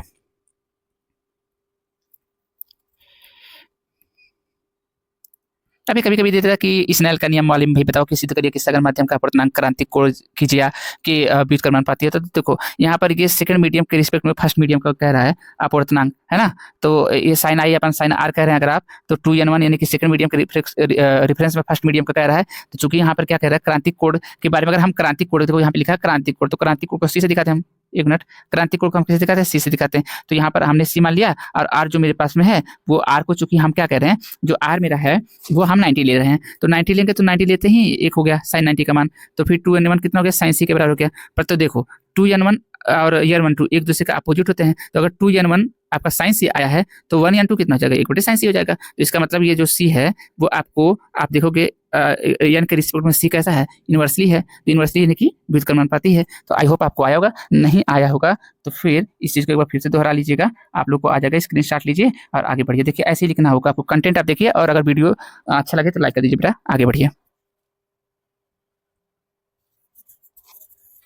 फिर कभी कभी देता है कि वर्ड विक्षेपण क्या होता है, वर्ड विक्षेपण का कार्य लिखिए। तो देखो जब श्वेत प्रकाश को प्रिज्म से गुजारा जाता है तो प्रकाश अपने अवयवी रंगों में यानी घटक रंगों में टूट जाता है, जिससे 7 रंग की पट्टी दिखती है, उसे वर्ड विक्षेपण कहते हैं। और अगर वो चीजें पट्टी आपको यहीं पे मैं एक्स्ट्रा एक नॉलेज दे रहा हूँ, अगर वो सातों कलर एक पट्टी पर आप उतारो तो ये एक सप्तरंगी पट्टी दिखेगी, उसको हम स्पेक्ट्रम कहते हैं, ठीक है।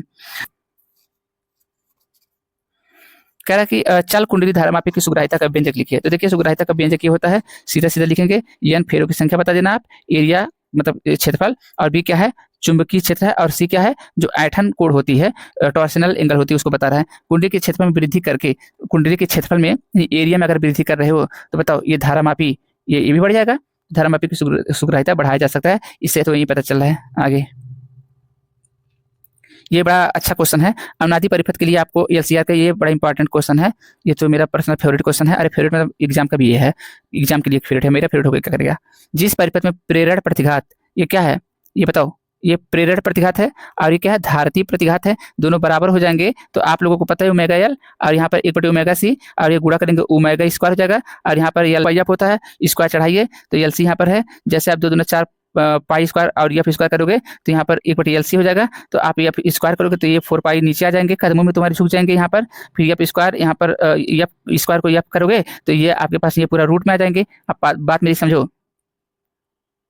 आप बात मेरी समझो यहाँ पे ध्यान से। तो 4 पाई स्क्वायर को अगर रूट में ऐसे करोगे तो यहाँ पे क्या हो जाएगा बेटा, यहाँ पे हो जाएगा, देखो ये ऐसे रूट में करोगे तो ये 2 बाहर हो जाएगा, पाई बाहर हो जाएगा, तो आप रूट में LC बचा है, तो ये आपके पास में बहुत आराम से आप लिख लेना इसको आगे, ताकि एक वीडियो बन जाए और दूसरे माध्यम से किसी जो मैंने लिखा है एग्जाम ओरिएंटेड चीजें ये आप तक पहुंच जाए। तो आप प्लीज इसका स्क्रीनशॉट ले लेना और आप लोग वीडियो को लाइक कर देना, कमेंट करना नहीं भूलिएगा, लाइक करना मत भूलिएगा, और प्लीज शेयर कर दीजिएगा, प्लीज प्लीज प्लीज। और इसी उम्मीद के साथ में मैं आपसे किसी और केमिस्ट्री या फिजिक्स से रिलेटेड या मैथ्स से या बायोलॉजी से रिलेटेड जो भी टॉपिक आपको चाहिए प्लीज कमेंट में आप जरूर लिख देंगे। आप लोग जब देखते हैं तो आपने लाइक करते हैं ना, कमेंट करते हैं, आपको जैसे कि क्या ही होता है, आप प्लीज लाइक करने से आपकी पैसा नहीं घट जाती, आपकी पैसा आपके जेब से नहीं चली जाती, लाइक कर दीजिएगा प्लीज प्लीज प्लीज। अब मैं क्या करता हूँ, अपनी वीडियो को, अपनी आवाज को आपके लिए छोड़ के जाता हूँ। अगली बार मिलेंगे उसी हिसाब से, जिस हिसाब से कमेंट आएगा, किस पे कमेंट आएगा, जिस पे ज्यादा कमेंट आएगा उसी पे मैं वीडियो बनाऊंगा और बढ़िया वीडियो बनाऊंगा, ठीक इसी तरीके से बनाऊंगा, टू दी पॉइंट शॉर्टकट बनाऊंगा, मतलब शॉर्ट में टू दी पॉइंट होगी, अच्छी होगी, विजुअलाइजेशन अच्छा खासा होगा। Thank you.